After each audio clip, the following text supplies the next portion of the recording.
Good morning, ladies and gentlemen. Welcome to Monkey in the Morning. I am your host, the Ranting Monkey, and I'm not tired. You're tired, damn it. No, I'm fucking tired, you guys. Whew. Sleep is not coming, so I guess we're gonna jump into a show, shall we? Because it's what I do. It's my answer to everything. No, it's about that time anyway, and yeah, I can't sleep, so we're gonna talk. And foremost on my mind, of course, is the election. I hope you guys are having a great day. I hope you're having a better day than Bernie Sanders had yesterday. Holy shit. I hope your Wednesday's better than his Tuesday. Of course, we don't know the full results. We don't because Democrats apparently have trouble counting. It took them a week to get the results in Iowa. Do you know they still haven't finished counting California? They still haven't finished counting California from last week. California, what are they sitting at right now? What was it? 94% reporting. 94%. I don't know what it is with Democrats and counting, but geez, man, get Andrew Yang out there to help you guys. I mean, it's just that's simple. He can go out. He's the math guy. He wears a pin and everything. Get the little Asian guy out there and help him get California the fuck counted. But in tonight's races, let's see. The races have been called in Idaho, Michigan, Missouri, and Mississippi. The most counted is 98% out there in Idaho. Biden has won all of those. North Dakota with 63% in. Sanders is winning 50 to 39, so he's likely going to win that. Nico Phillips, thank you so much, who says, Biden saying education tonight was frightening. I just saw the video. We might take a look at that later. But thank you for the donation. North Dakota is 63% in, and Sanders looks like he's going to win that. It depends on which areas haven't reported. So there's a chance Bernie could lose there, but this might be his one big win of the night. Fucking North Dakota. What is there? 6 people there? And in Washington State, look, Michigan was the big prize tonight. And it wasn't just because it was the most delegates.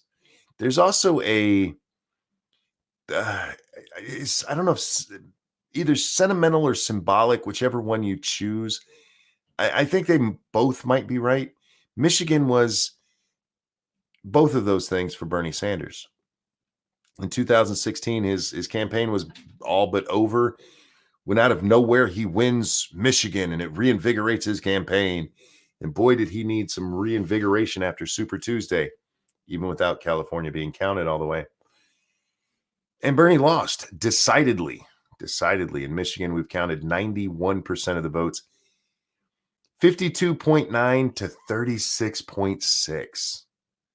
I think that's what made Bernie go home and cry instead of giving a statement. He's like, I'm not talking to anybody, and left. I don't know that that's what he said. He may have actually been very, look, guys, I just need a nap. But yeah, this was a heartbreaker for him.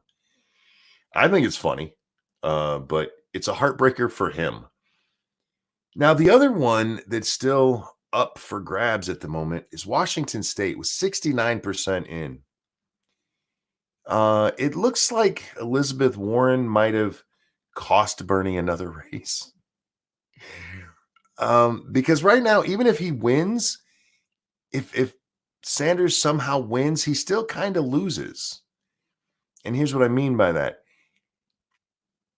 Joe and Bernie are tied. They're within 0.1% of each other. And if they stay that close, they split the delegates evenly. So Sanders doesn't get even a little bit of a boost out of it. This is, it's got to be hard to be Bernie tonight. James Colley, thank you. Just heard you say on your previous stream, I'm not going to do this stream, then go to a Monkey in the Morning. Damn, I'm glad you reconsidered.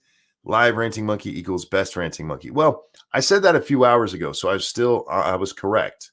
I did some things in between. Unfortunately, none of those things were sleeping like I hoped they would be.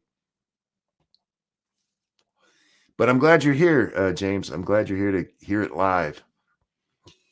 So yeah, best case scenario is for Sanders at least is that he will win North Dakota and possibly Washington, and in both of those states, still end up splitting the delegates with Joe Biden. How fucked up is that? How fucked up is that? Welcome to the Democratic primary. Um, Michigan is the big blow to him, though. Michigan is the one that he was counting on, man. He sent his top lieutenant up here to Michigan to help him campaign. He cut off all of his other what's the word, campaign rallies. He was here for Michigan, you guys. He was going to show he could do it again. And Michigan was like, go fuck yourself. Take you and that donkey you rode in on and just go fuck yourself. It's your fucking AOC. He dispatched AOC up here to help him win this election. And Bernie's aides are saying that he's still looking forward to debating Joe Biden on Sunday, which suggests he's not going to be dropping out of the race. Now, I had this idea earlier that I think would be really great. And Bernie, if you're out there listening, feel free to steal my idea. Bernie, go out there on the debate stage. And as they're introducing you, interrupt them. Go, look. I just need a minute to say something. The Democratic Party's a bunch of shitbags. This guy's a shitbag, and fuck you guys, I quit. You will go down in history, sir. Nobody will ever forget you. Because otherwise, everybody's going to forget you. You're an old man, and you're on your way out anyway. I mean, you just got beat out by the sundown kid. And that's not my joke. Somebody said it earlier in chat a couple of days ago. But yeah, I mean, that's the sundown kid there. And you lost to him decidedly. And yeah, so go out with a bang, man. Make it entertaining. Make it something that people are going to remember. Because yeah, nobody's going to care about you in 10 years. Nobody's even going to remember you exist. You're a two-time loser. Speaking of which, Joe Biden won tonight. Talk about a two-time loser. Is it 2 or 3 times he'd run for president before and never won a single state until this time? Terry Diamante says, Sundown Kid was mine. There you go. It was him. Just credit where due. Biden is a repeated loser as well. He's lost at least 2 elections, possibly 3. He's gotten into the Democratic primary, and okay, Hey Camel's telling me 2. I'm willing to believe you on that. I just, my memory. I know it's been at least 2. So this is the first time he's ever won, and it wasn't until the 4th state in here that he won anything. It's the first time he's ever won a state in a primary. Go, Joe. It only took you 77 years. Good luck to you, though. Man, what a group of bad candidates. What a horrible group of candidates that it came down to these 2, and Joe's the better choice. Man, that's horrible. So what I did after I talked about all of this just a little while ago, for those of you who watched that stream, is I went over and I watched some TYT. I went over and I went back to the beginning of their night, and I didn't know Anna did costume changes. Why didn't anybody tell me this?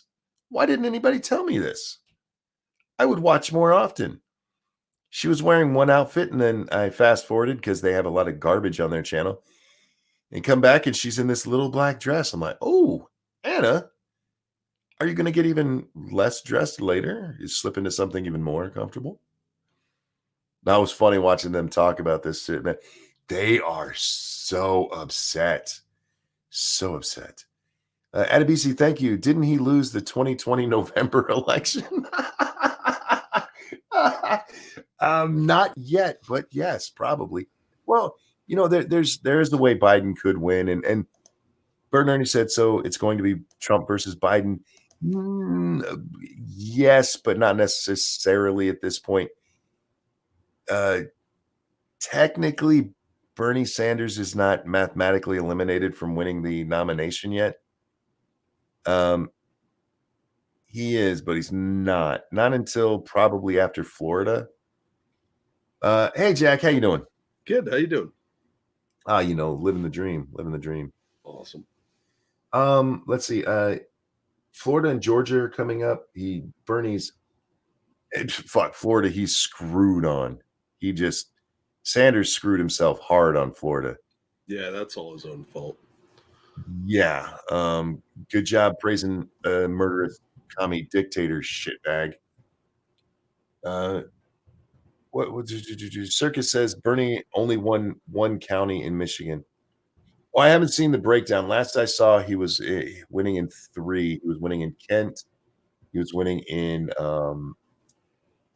Wayne, and he was winning in Oakland.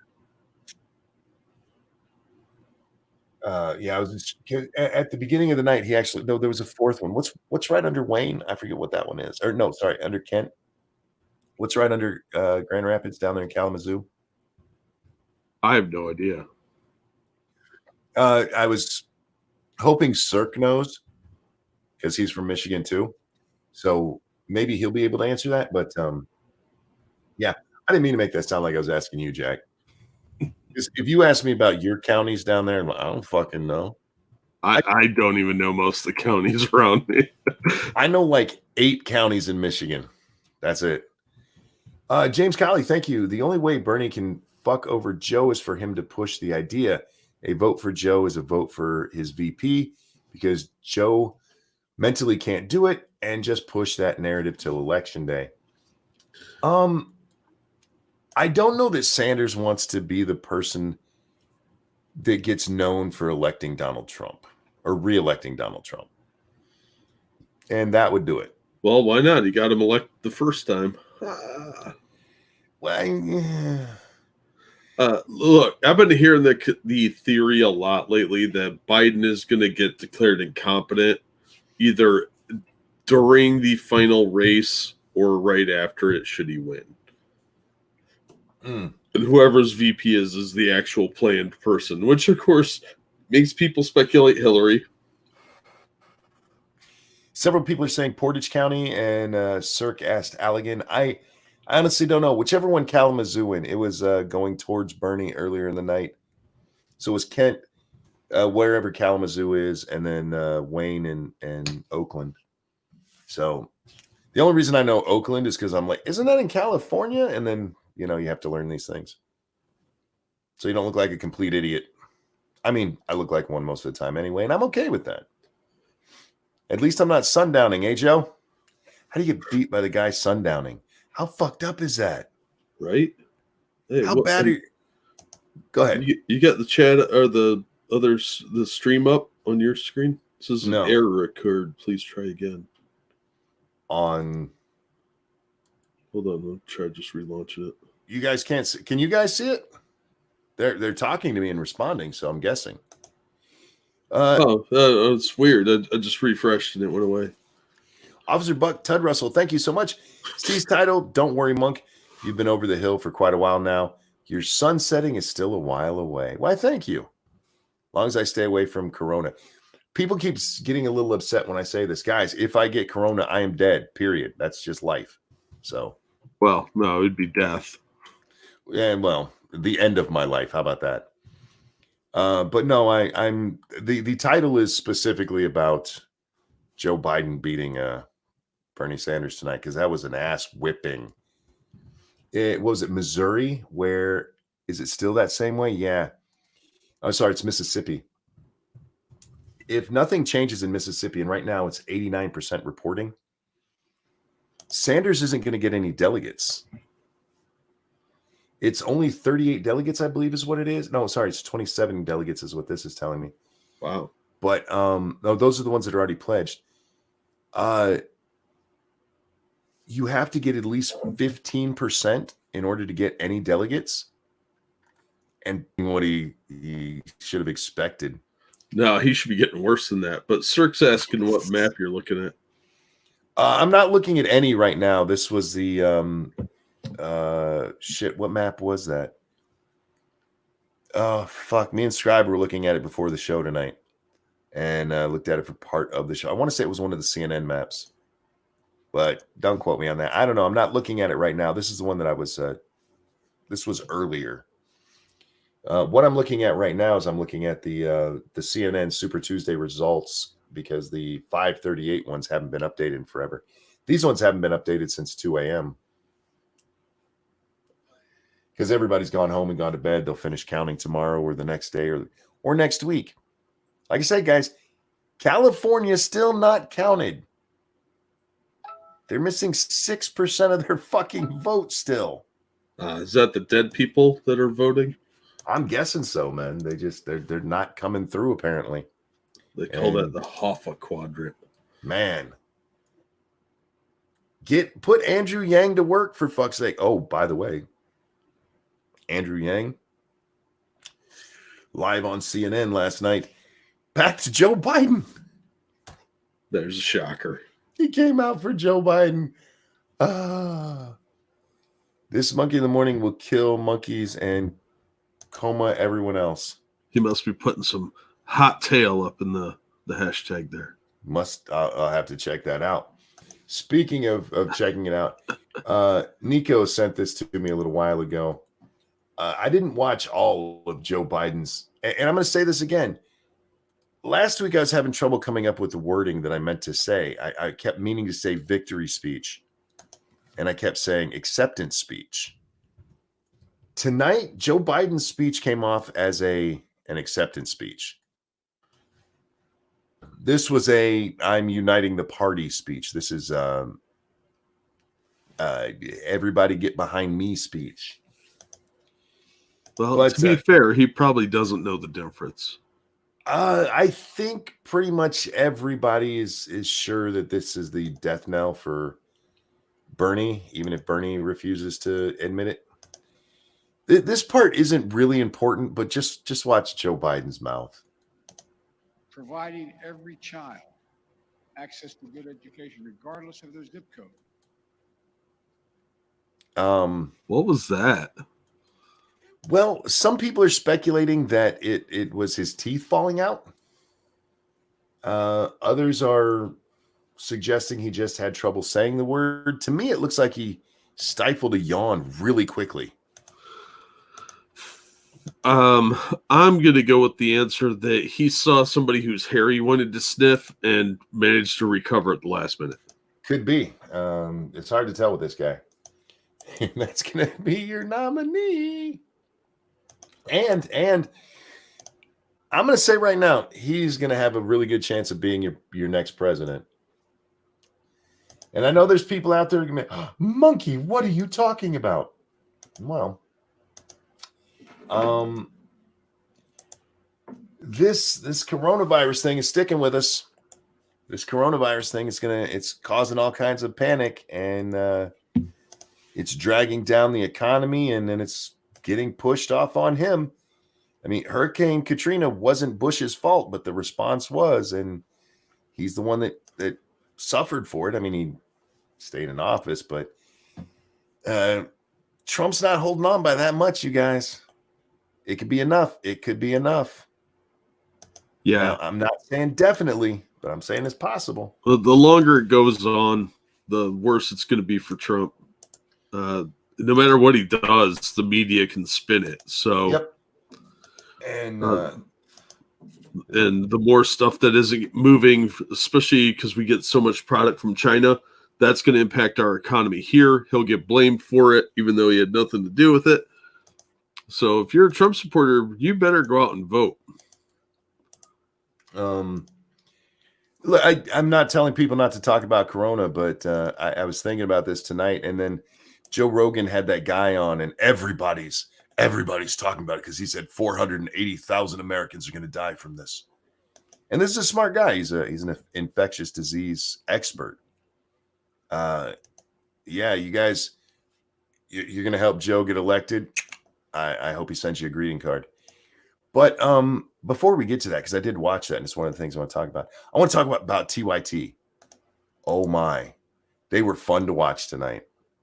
They are almost as upset as they were during the, I'm going to war with the Democrats.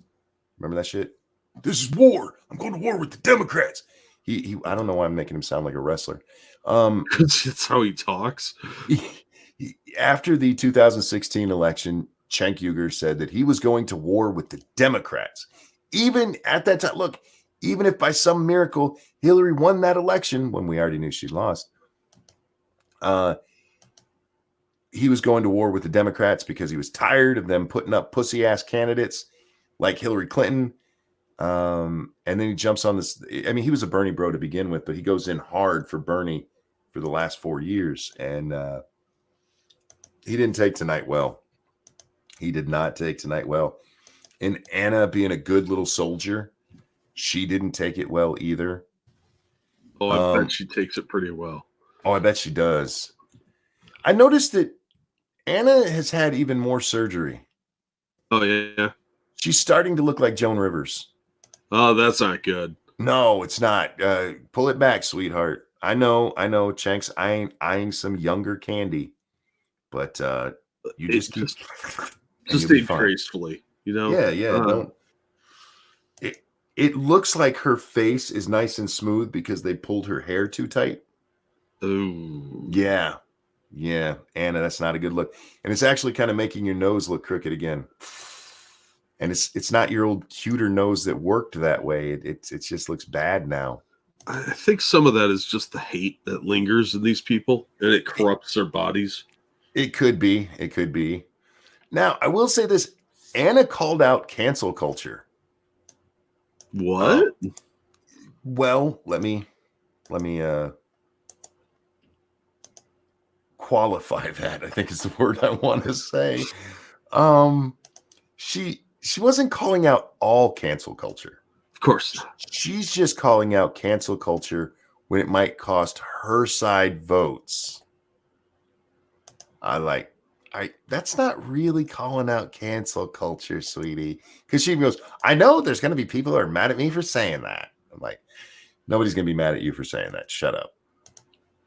You're not that important, first of all. But there's a great part where Cenk goes into this long screed about how all of the networks that are involved with TYT, and by network, he doesn't actually mean networks. He actually means people he networks with, people like Kyle Kalinske. Oh. Kyle's not part of TYT. He's just Cenk's left nut. He runs his own shit, and they talk together, and they push the Justice Democrats crap. But he also named a whole bunch of different fringe writers, these really lefty writers that if you run in our circles, you know who they are, but otherwise you're like, who the fuck is that? And they all need your help, you guys. Desperately need your help. That 6-figure grant he got from Google, it's not cutting it. It's not cutting it. The who is it that sponsors him? The Arabic country? Is that like Qatar or one of those? Yeah, it's one of those guys over there. Their money's not enough either. But look, you guys, they have a network there. They could make things happen. And look, they've made stories happen before, and they can prove it. He didn't prove it, but he said he could. We've changed the narrative before, and I can prove it. But I'm not going to right now because we got to get to some results. It was great. It was fucking great. Qatar, thank you. Yeah, and backed by Al Jazeera. Yeah, Cenk's getting plenty of money. But I'm not. YouTube, I do a better job than they do. I got these elections right more than they did. Where's my grant, bitches? I feel like they're not going to ever give me my grant, Jack. Yeah, it's in the mail right after the Tom Steyer money shows up. Yeah. Yeah, Senate certified check. Fucking bastards. But no, it was a lot of fun to watch that because I knew it was going to be another meltdown. Because I didn't get to watch it live. We were doing our show at the time. And seeing the results as I saw them, and somebody had sent me a short clip that already showed Cenk starting to have his meltdown. So, oh God, I got to make sure I go look. And yeah, there's parts of it are glorious, just glorious. It is so much whining, so much goddamn whining. Look, it's not that Bernie's a bad candidate. No, no, no. What happened was the press didn't pump Bernie up enough after his wins. That's what it was. That's you see, not the media's job. If they had pumped him up the way that they pumped up Pete Buttigieg after Iowa, after his wins in New Hampshire and in Nevada, well, then South Carolina probably wouldn't have mattered. I'm like, are you drunk? And Anna Kasparian, actually, we didn't expect people like Amy Klobuchar to screw us. We didn't expect Pete to screw us the way he did. I'm like, you? Now, to be fair, no one wants to hear about Pete Buttigieg getting pumped, if you know what I'm saying. Fair enough. I just loved it. They basically accused them of cheating Bernie. They had no chance to win anyway. They saw the writing on the wall and they were like, you know what? Our best chance to go work in the White House is to work for Joe. That's politics, sweetheart. You didn't get robbed in this one. Now, if you want to talk about media coverage, I'll grant you that. The media screwed Bernie pretty hard most of the election. Yeah. Although, I mean, Anderson Cooper let him get away with his bullshit answers during that interview. I feel like Anna or Cenk, one of them owes Anderson a blowjob. Probably Cenk. Probably. I mean, Anderson is gay, so, and that's not an insult, guys. The man is literally gay. But I was just watching it, and the delusion. It's all a plot against them. It's not that people don't agree with bullshit communist nonsense. No. They just got a lot of bad media, and the DNC screwed them over. Oh, it's always a plot, though. That's why they see Russia behind everything. Oh, yes. They didn't bring that up. Somebody I saw, who was it on Twitter? There was a great tweet about that last night. Yesterday. What was that one? Now I have to find it. Hang on a second. No. This one. It was because the hashtag Bernie Surge was trending yesterday. And the Palmer report said, it's funny how hashtag Bernie Surge is trending when it's the middle of the night in America, but the middle of the day in Russia. I'm like, oh, fuck you. Just fuck right off. Well, But I mean, realistically, if anybody was Russian backed, it'd be Bernie. And you know what? If that was the only person they ever accused, I might believe them. But at this point, they've accused so many people of being Russian that it's almost a meme itself. That's what a Russian agent would say. That is exactly what a Russian agent would say. I've been activated by the Kremlin. So yeah, I don't want to talk too much more about the election because I have talked about it so much in the last 24 hours. But yeah, a really bad day for Bernie. Mathematically, he's not eliminated. You have to win 1,991 votes. And only, I want to say it was 1,600 and some have even been contested so far. So more than half the votes needed or that are in the election are still to come. But yeah, it's over. It's over because he's not going to win everywhere else by 50%, because it's just him and Joe, basically. He's pretty much mathematically eliminated. The only question is how long he stays in. Like I said, his aide told us that he's going to be going to the debate, that he wants to debate. I feel like if you're trying to save any kind of face, now is the time to leave, because you go forward. You go into Florida And the ass whipping you took today is going to look like a warm hug from mom.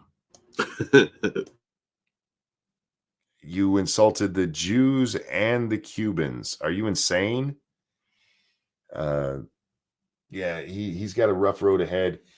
I know Oregon still hasn't voted. New York still hasn't done it.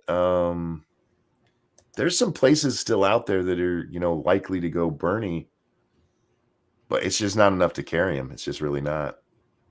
Tulsi comeback. Yeah, she got no delegates at all tonight, guys. No delegates for the Tulsi Gabbard, unfortunately. As pretty as she is, she didn't get any votes. Well, I'm sure she got some votes, but she didn't get any. She's still a better candidate than either of those two. Fair enough. I mean, even if you're looking at it as I do, I look at her as a Bernie clone, but at least she's a lot cuter than him. She's cuter. She's coherent. She hasn't had a heart attack. She seems a little smarter, a little better on the interviews. Yeah, and again, that fucking picture of her in the wetsuit, man. Right? Good God almighty. America, baby, America. Anyway, I want Bernie destroyed and all of his commie acolytes completely disabused so they never rise again. Well, Faithless, here's the sad part about all this. The sad part about this is this kind of thing, when we do beat it down, it tends to just come back stronger next time. You can't kill communism. It's like a fucking vampire. Except for with this vampire, you stab it through the heart and it comes right back. Yeah, parasites will always be around. That's the appeal of communism. Yeah. So it's never going to go away. You just have to constantly be vigilant against it. What I would expect to happen is, assuming Biden loses the general election, 2024 would probably be just a kind of normal election for the Democrats. And then 2028, you're going to see some full-blown fucking commie actually, wearing the hammer and sickle on his shirt proudly. I was inspired by Bernie, you guys. He told me Castro taught people to read. I'm with you, though, Faithless. I want to see this commie socialist crap, whatever you want to call it, gone. I do. I want to see it beaten down. I want to see America rise up and say never again, and no, that's not happening in our country. Fuck you. Yeah. We've fought to protect the world from this shit. But unfortunately, yeah, I'm telling you guys, eventually we will get universal health care in this country. Most likely. And the sad thing is what I really want, and I'm sorry for those of you who live under these systems, but I want to see these systems where these things are collapse so that we don't think about doing it. Because what happens is people are, look, why don't we have the things that the rest of the Western world has? You mean like rape gangs?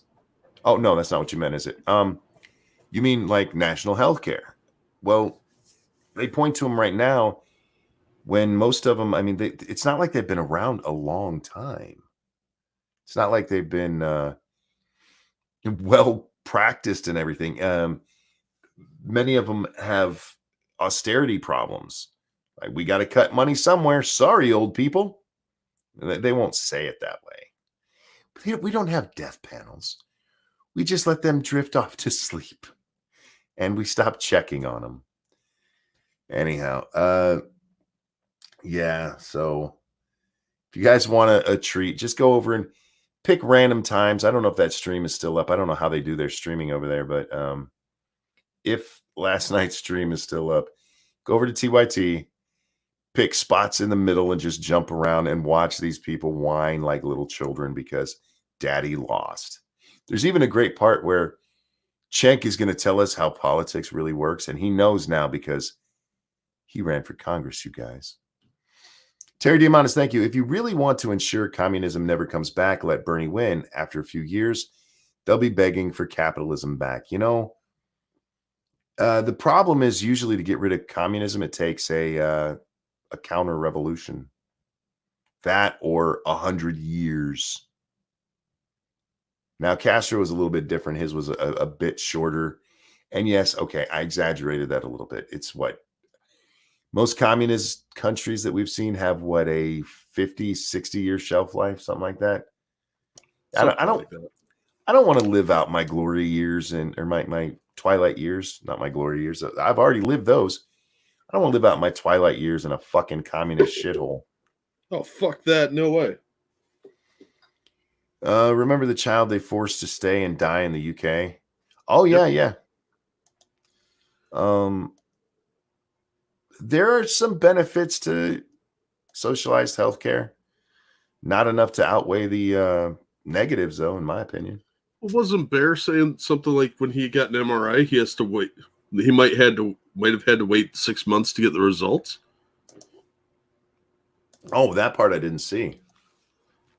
Well, it sounded like he got it knocked down to a few weeks, but his MRI itself took 3-4 weeks.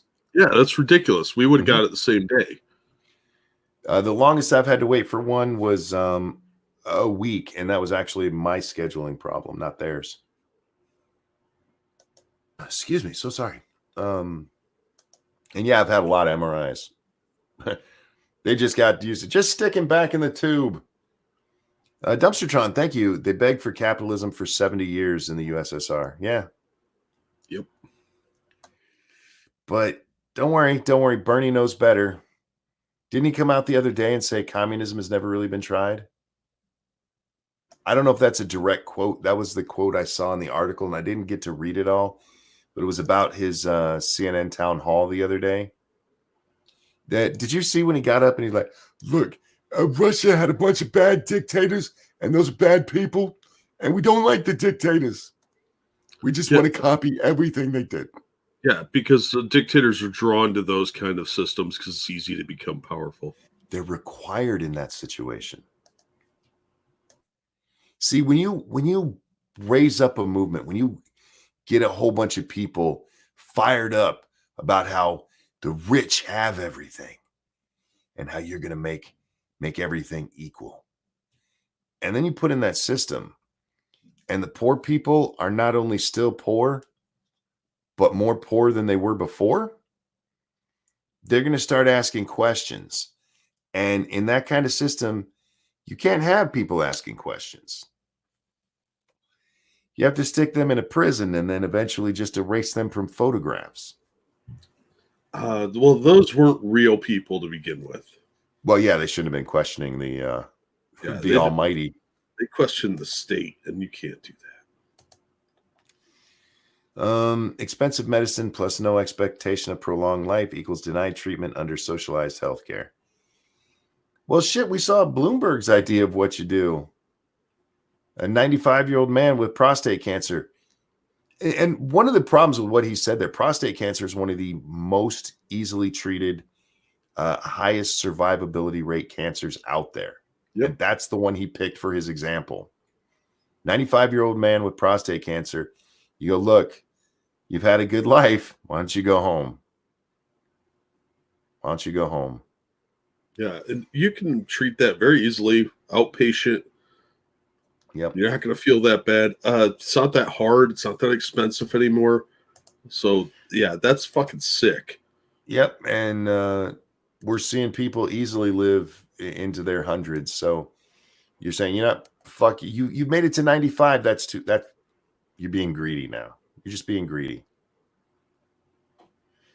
B Junkie says at 95 there isn't much you would treat. No, not in that kind of system. In our system, we'll do everything we can to keep you alive. You're gonna pay for it. How much does the next 10 years mean to you? I mean, but yeah, that's the answer. And unfortunately, it has to be the answer. And you know what? If they would just admit that part, yeah, we're gonna have to tell some people they just gotta die. No, because those old people vote. Dumpster John, thank you. We already know what happens under socialism, which means we need to Hillary any socialist. Disavow. I'm not disagreeing. But I'm not disagreeing. I'm just disavowing. Yeah, we have to disavow such A cruel statement. Yeah, how dare you, sir? How dare you? I shouldn't even be here right now. I should be sleeping. No, I I should be appreciate at that. school. You're right, Dumpster Trump. We know what happens under socialism, but you can't tell these kids, man. I did see a lot of exit polls today, Jack, that Anna was talking about some, and it really made me laugh and it really made me think. That she knows a lot about polls? Oh, not the right ones, unfortunately. Ah. She's talking about how kids today, and by kids, I mean young adults, they're not going to be able to do what their parents did. Real quick, Dumpster Tron, thank you, says, truth, though. I'm not arguing with you. I'm just saying I have to disavow it. Thank you again for the donation. But these kids today, these 18-year-olds, they're not going to be able to do what their parents did. They're making less money and they're coming out with this incredible college debt. And it made me think something. It's something I hadn't thought of before. And I don't know if this is true or not. I wonder if it's even been looked at.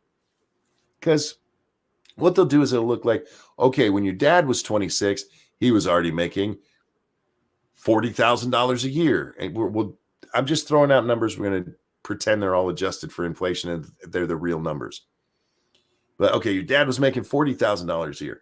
Well, when you're 25, you're only going to be making $25,000 a year, $15,000 less than he did. And I wonder, because they never talk about how that dad went to college. Chances are that dad left high school at 17 or 18 years old and started working. And started working his way up in a company or in a factory or at a dealership or in a apprenticeship. He didn't go spend the next 8 years of his life in college getting a degree that wasn't going to help him make money. I wonder how much of kids today not making as much as their parents did by the same age has to do with them starting out later in life, actually having a job, gaining experience, putting time in at a company. So I wonder about that. And but Anna's quite convinced, you guys. And here's where me and socialists are really different. And I want you guys to seriously listen to this for a moment. I believe you can do it. Socialists believe you can't, so they have to do it for you. I believe you can do it. I believe you can be a productive adult and have a decent life, a good life even. And I find no shame in saying that. No, I mean, I get so frustrated with people saying, well, I can't make it. Well, not with that attitude, you can't. Right. You have to be willing to go to where the jobs are.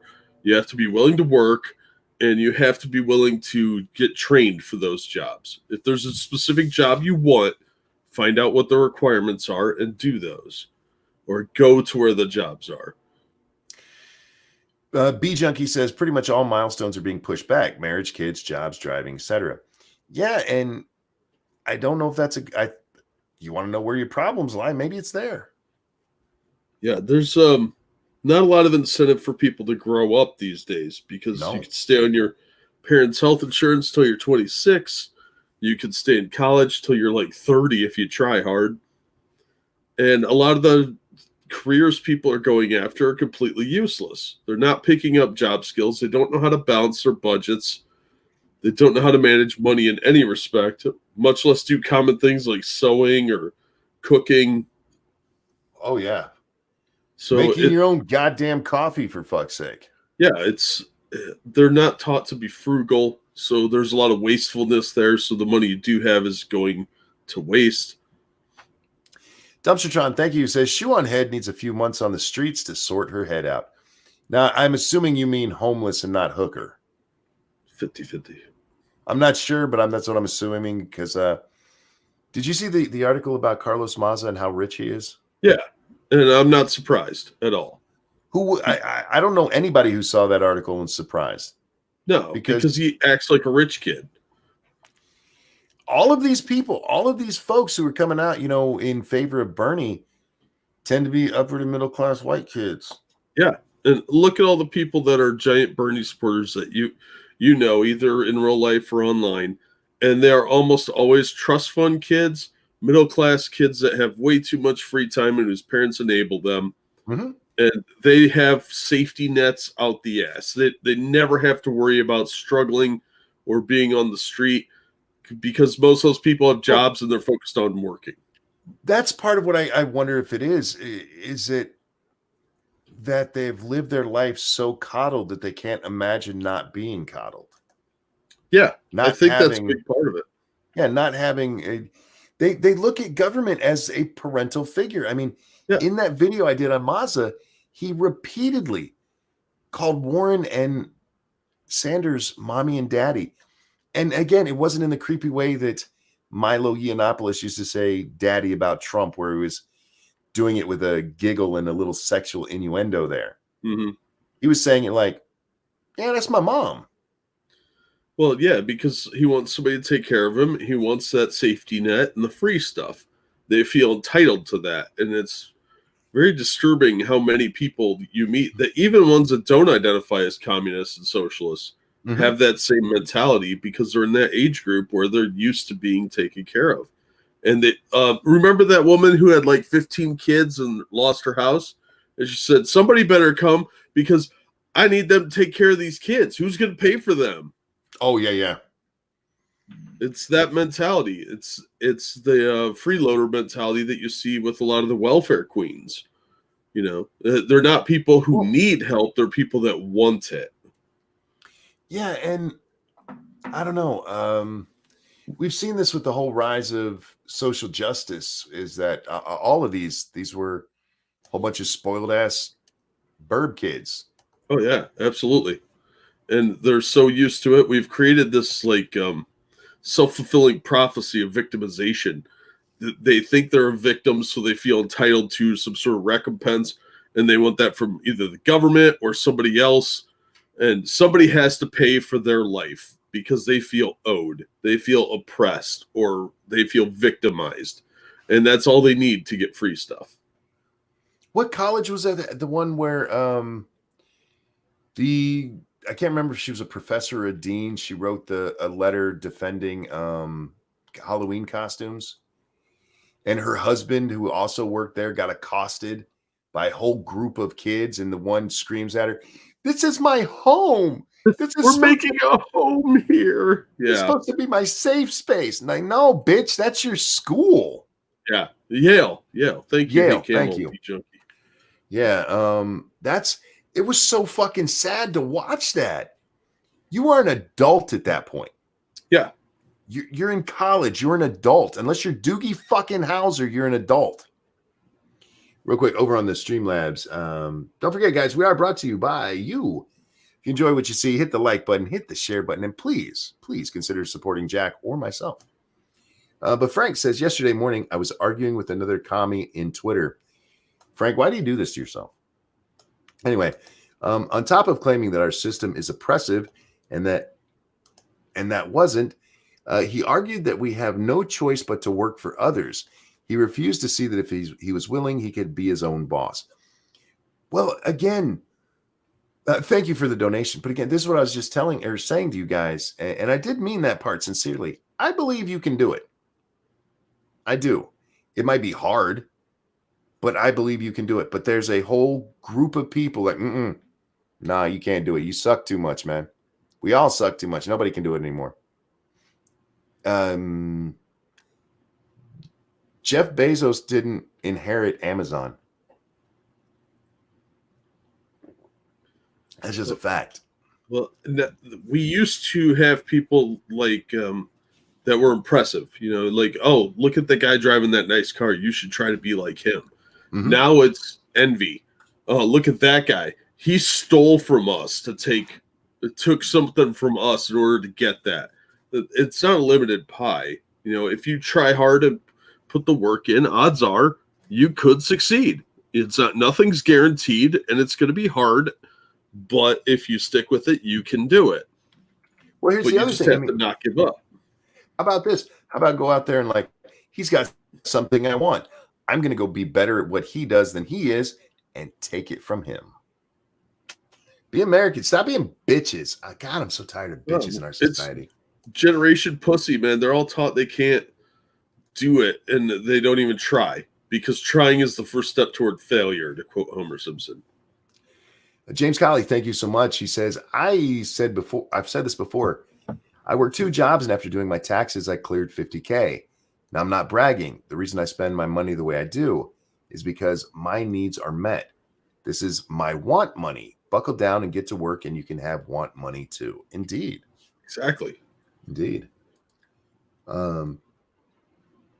Jack, I spent most of my life poor.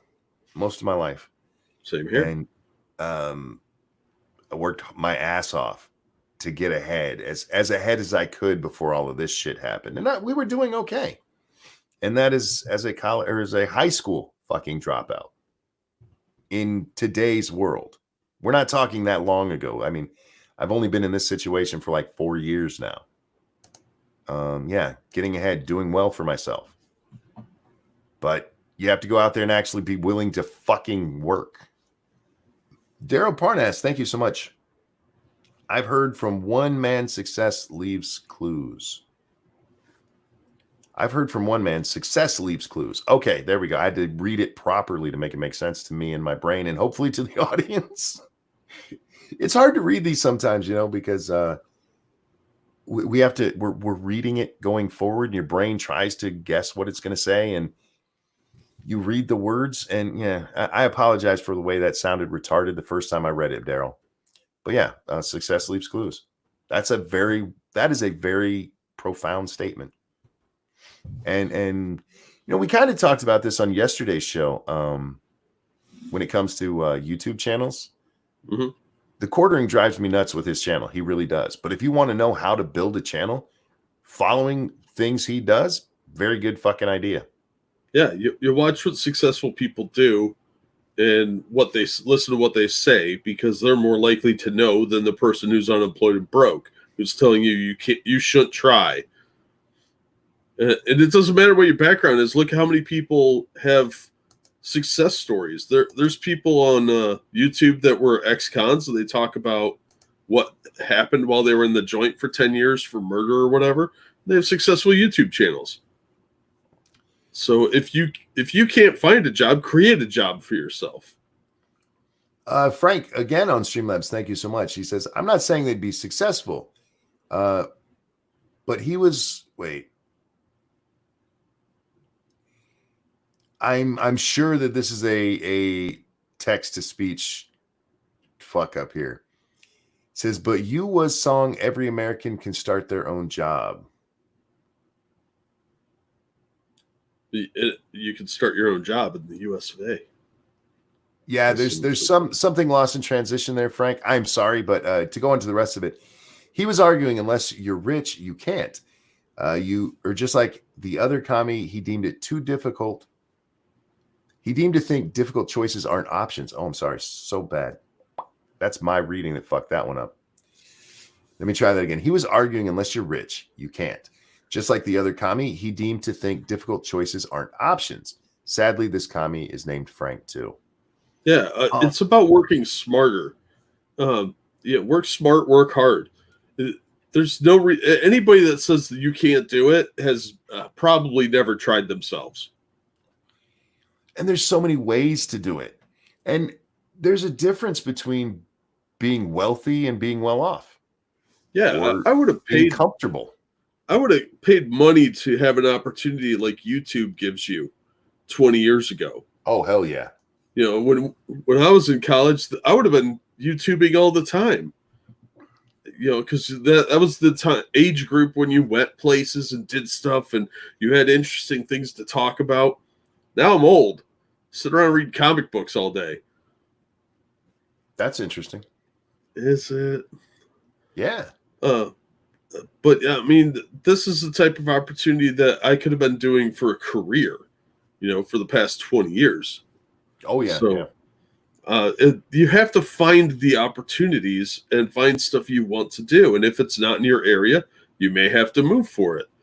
Well, see, Jack, what they want to do is go to a cushy office job 5 days a week for 3 hours a day and make 7 figures a year.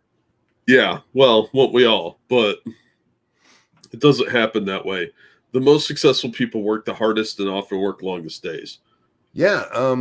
No matter what you think about Bernie Sanders, he's a workaholic. There's a reason he is as successful as he is. It's because he's one of those people who anytime he's awake and doing stuff, he's working. Now he's writing books or writing legislation, or in this case, working on his campaign.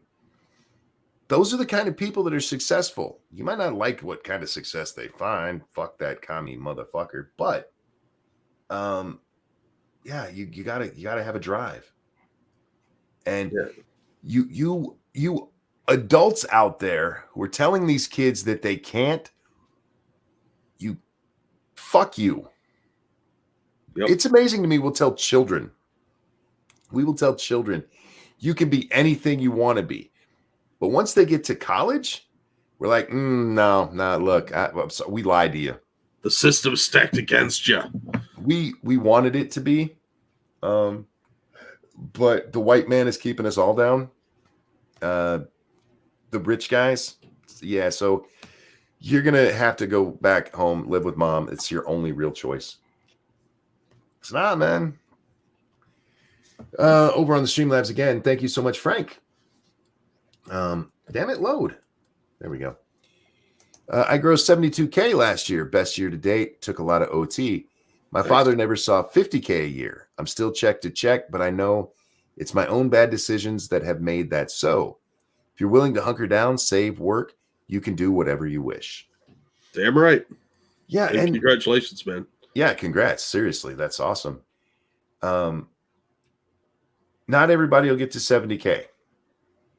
But depending on where you live, you can live comfortably off of 50. Yeah. And that involves a lot of life modification too. Like some people, and I hate to say it, not everyone's going to have a happy ending, but some people can't go out to Starbucks all the time. That doesn't mean you won't be comfortable. You just don't always get the amenities that other people with more money do. Yeah. So maybe cut back on the Starbucks and the fast food, cook at home, make some sandwiches, and you'll be able to pay your bills a little easier and have a little extra spending money for save up for that new TV you wanted or something like that. Well, it's just bugging the shit out of me. Like Anna, the kids today, they're never going to be able to own their own home. Yeah, they can. They're never going to be able to own a business. Yeah, they can. It's not about how old they are, what time they're living in. It's about how they do things, how they save, how they chase that dream. And you guys are telling them to chase that dream by sitting on their ass and saying, we can't do it. Yeah. Can you imagine being the coach of a team that did that? Yeah, that's one of those teams where they don't keep score because they suck. There was a great, what was that, Snickers commercial? Where the coach at halftime, like, we're dying out there. So what we're going to do is we're going to get on the bus. We're going to go home. And yeah, that's what you're basically telling these kids to do. Look, your team's lost. Your team's already lost. There's no reason to try. Yeah. And I think one of the worst things we could do is not have some competition in life, because that teaches you to be complacent and to never try to be better. And you should always be striving to be better. It doesn't matter how old you are. You can improve your life and improve the things you know, what you can do. There's all sorts of things you can do even when you're really, really old. So over on the Streamlabs, thank you, Evolved Potato. I think getting kicked off of the commune for being lazy gave Bernie the kick in the ass he needed to work hard. Maybe. I still think we take all millennials, and at this point, maybe some of the Zoomers too. We drop them off in Somalia, tell them we'll pick them up in 6 months. The ones who make it, they can come back home. Yeah. Well, it would definitely teach some survival skills. Thank you, Terry Diamandis on the Streamlabs, for the donation. Everyone gets a happy ending at the Gunski Handjob Emporium. That's disturbing. Don't forget, Comrade Bernie's wife has some shady dealings. Yeah, didn't that college end up having to go out of business because of her? That went bankrupt. Yeah. Good job, commie wife. Yeah, some dude on Twitter was mad at me for calling him a commie again. I love calling him a commie because it pisses people off. You don't know what a commie is, do you? Yeah, Bernie Sanders.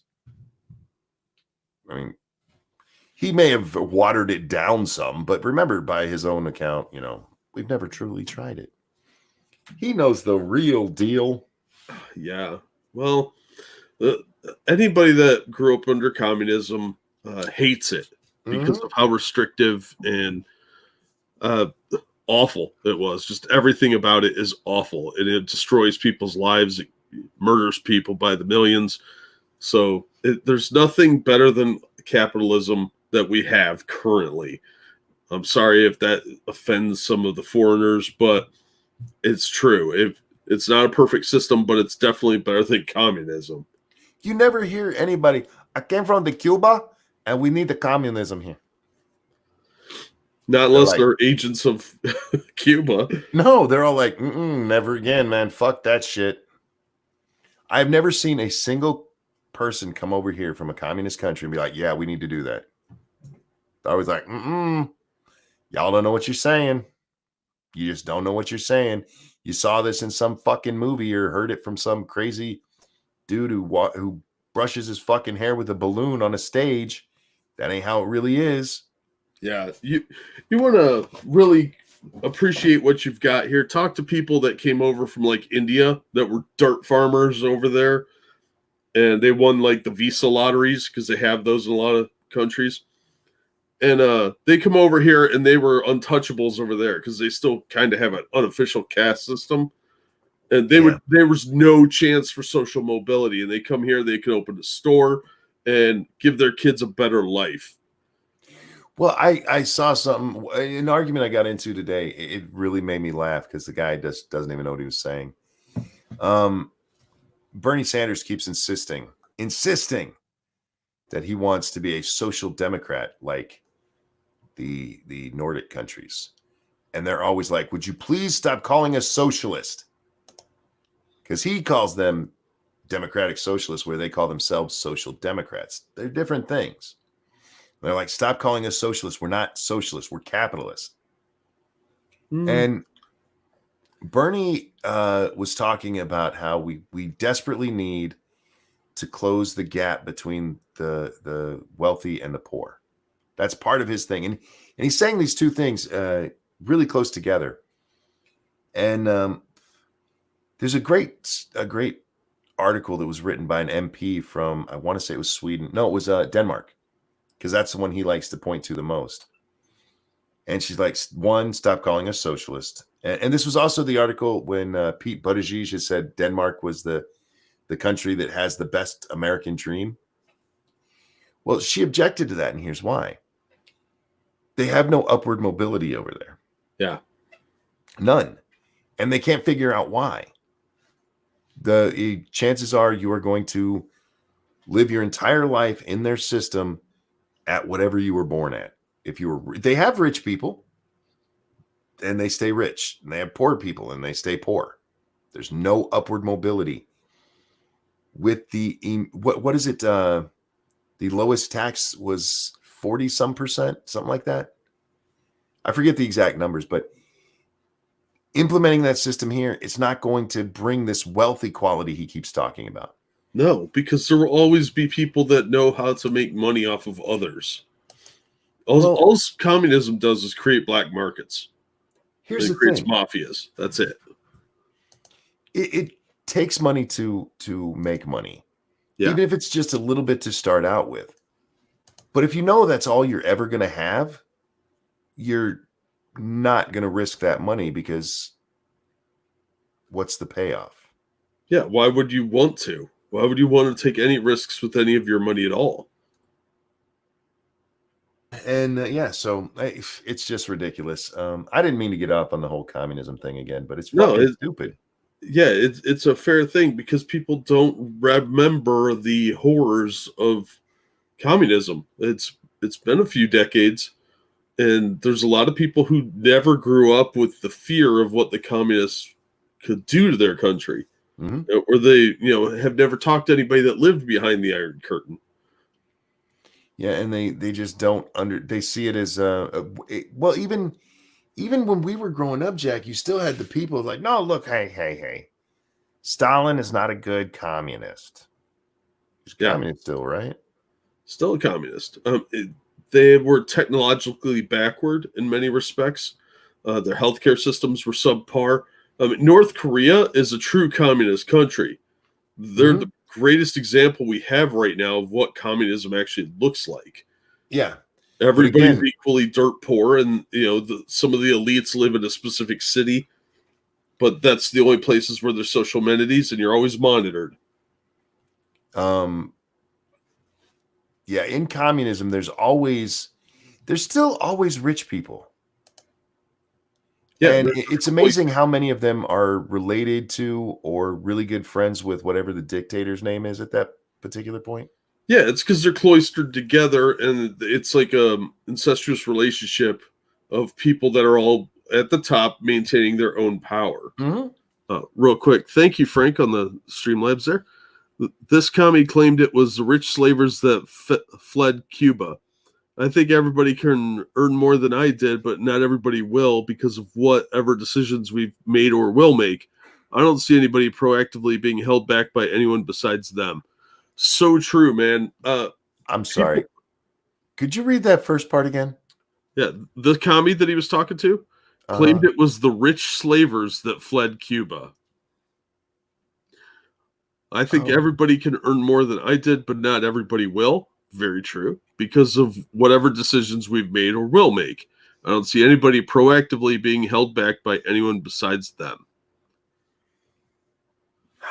People hold themselves back way more than anyone else could. It's true. In our country, anyway. So, well, yeah. In other countries, yeah, it might be Castro who's holding you back, even though he taught you to read. The rich slavers.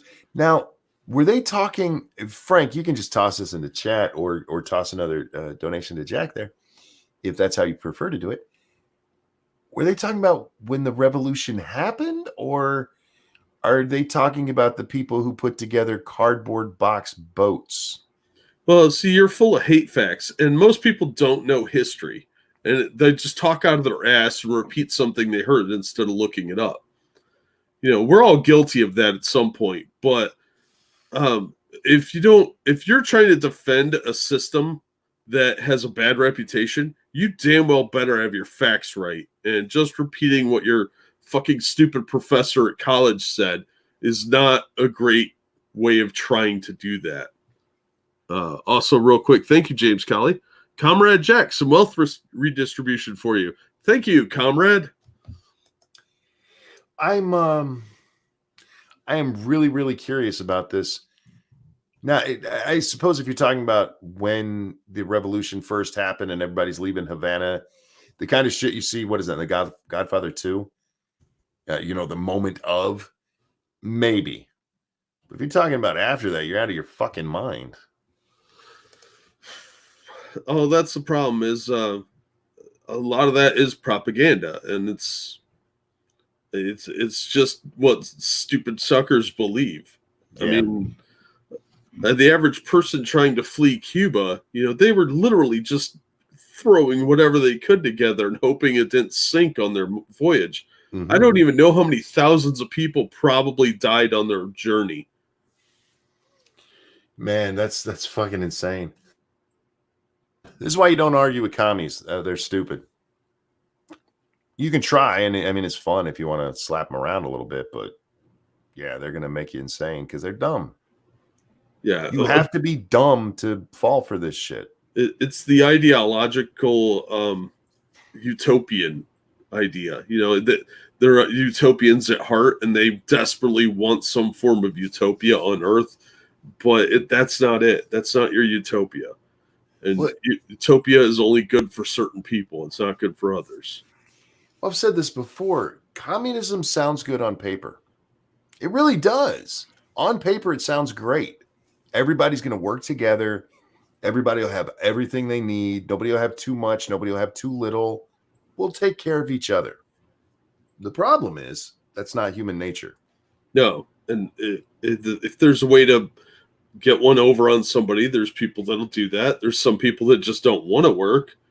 Yeah, lazy people exist. Yeah. A lot of them. Oh, I feel like people are looking at me. Ain't me. Don't get me wrong. I mean, I'm not pointing fingers here. No, but I mean, there's people that just don't want to work, or, the flaws that come with having a small group of people dictate what happens to you, what role you work, that sort of thing. There's an inherent risk in that. And then somebody will find a way to exploit the system, create a black market for something that's wanted that the state has said you shouldn't have. Mm-hmm. And then you've got a problem because the utopia cannot sustain itself. There are people that just don't want to be controlled by the state. Terry says, lazy people represent or don't. It sounds like a lot of effort. I know, right? Type 1 in chat if you're lazy or don't. I mean, either way, whatever works for you. No, but thank you, Frank. They seem to think that only their rich slave owners came over. I was asleep and haven't heard back since I awoke on that comment. Sorry, phone locked while I was elbow deep in a bus. I understand. No, I get you. Yeah, that's wow. Yeah, there's nothing worse than trying to argue with an ideologue. Mm-hmm. They're not going to see anything that you put forth as evidence. It's just, no, that's an exception. Faithless says, yeah, a bit lazy when I don't need to work. When I did work, I was what I called smart lazy. I saw so many people who were just lazy, and it ended up making them have to work harder in the long run. Yeah. Like, no, what you do is you come up with shortcuts. Yeah. That way you can be lazy and still get everything done, and your boss thinks you're amazing, and most of the time you're fucking off because you figured out a fast way to do it. Yeah, you don't want to slough off your work because then you have more work to do later. Yep. That never has worked. That's dumb lazy. That's dumb lazy. Don't be dumb lazy, guys. Be smart. Hashtag be smart lazy. Oh man. Yeah. The idea. See, this is the problem with them teaching Marxism in school, is that it does sound good on paper. And you have these young kids, 18, 19, 20, who are still, their brain is still developing. They don't have any life experience. And this sounds like the best, smartest thing ever. Why can't we all get along? Because we can't. Because we're people. Think about that lazy motherfucker that's in that group project you have to do that you know you're going to have to carry his ass. Imagine being on a commune with him. Yeah. Adabisi, thank you. I'm imagining the conversation between individuals running from communist countries and others running from capitalist countries in the middle of the ocean. That would be an interesting conversation, actually. Yeah. You never saw anybody take a makeshift boat to Cuba. No, because they would probably be shot in Cuba. They would definitely be jailed as a spy. That's another problem with communist countries, is they tend to be very paranoid, and they have very good secret police. Yes. Well, I mean, there's some who would hold you up as a trophy if they thought you were real. They'd still have the secret police on you the whole time. Oh yeah, absolutely. Well, I mean, but Oswald lived very well in Russia. Yeah, and even that, he hated it there because he thought it was crap. But for the standard around him, that was really good living. Yep. Yeah, take your ass to one of these. Take your ass down to Venezuela and be like, "I'm an American who hates the Americans," and they'll be like, "We love you. You can have this slightly bigger dirt shack." Yeah. You ever been in Russian-style housing? No. The big apartment complexes? I was in one once, and we have a block that was designed like that down by campus, by Ohio State University. And I was in one of those apartments one time, and they are all exactly the same. They're awful design, but it was based off of the Soviet design, and it's just hideous to look at. It's ugly. It's blocky. Everybody's apartment is small, and it's the same. There's nothing joyful about it. There's no architecture to it. It's just concrete. Mm. It would depress me to live there. Yeah, no, I'll pass. Closest I've come to that is small apartment buildings. I've never lived anywhere where there was like a giant one. But maybe 8 units, and they're mostly the same. But even then, like one of them is the penthouse kind of thing. Yeah. Dumpstertron, thank you. As Chairman Mao would suggest, 50 million dead is only a speed bump or speed hump in progress. It's true. And, I mean, they got a lot of Chinese to kill over there, so it's no big deal. Which Corona is going to take care of for them. I do want to talk about that because I did go watch the Joe Rogan podcast because several people sent it to me, and Sinatra was on the stream earlier, upset that I was being dismissive again. And now it's going to be in your mentions for the next 6 months. Yeah, it will. Because I'm not sufficiently scared of this disease. And again, as I said, guys, if I get it, I'm dead. I'm gone. There's no question about that. And I know people are like, Frank, don't be like that. No, it's true. Don't worry, though. I'm not going to get it. I live in the middle of fucking nowhere. And the only way I get it is if my wife gives it to me, in which case I'm going to haunt the shit out of her.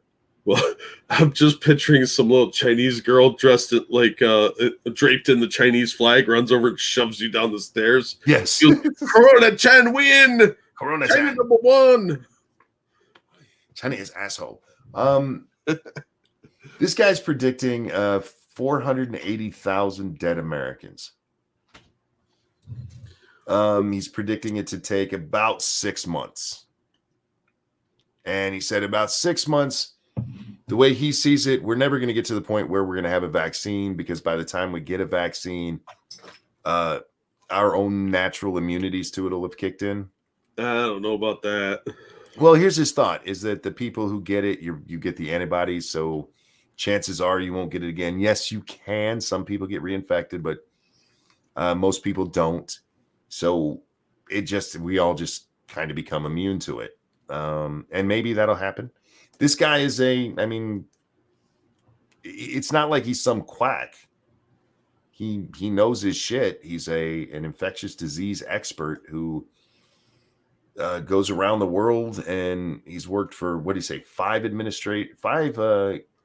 White House administrations and 5 different governorships.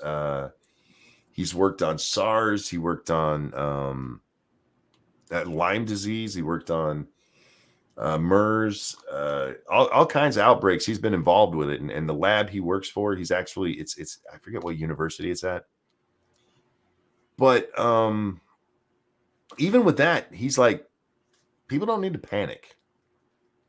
What? He just said that. Don't panic.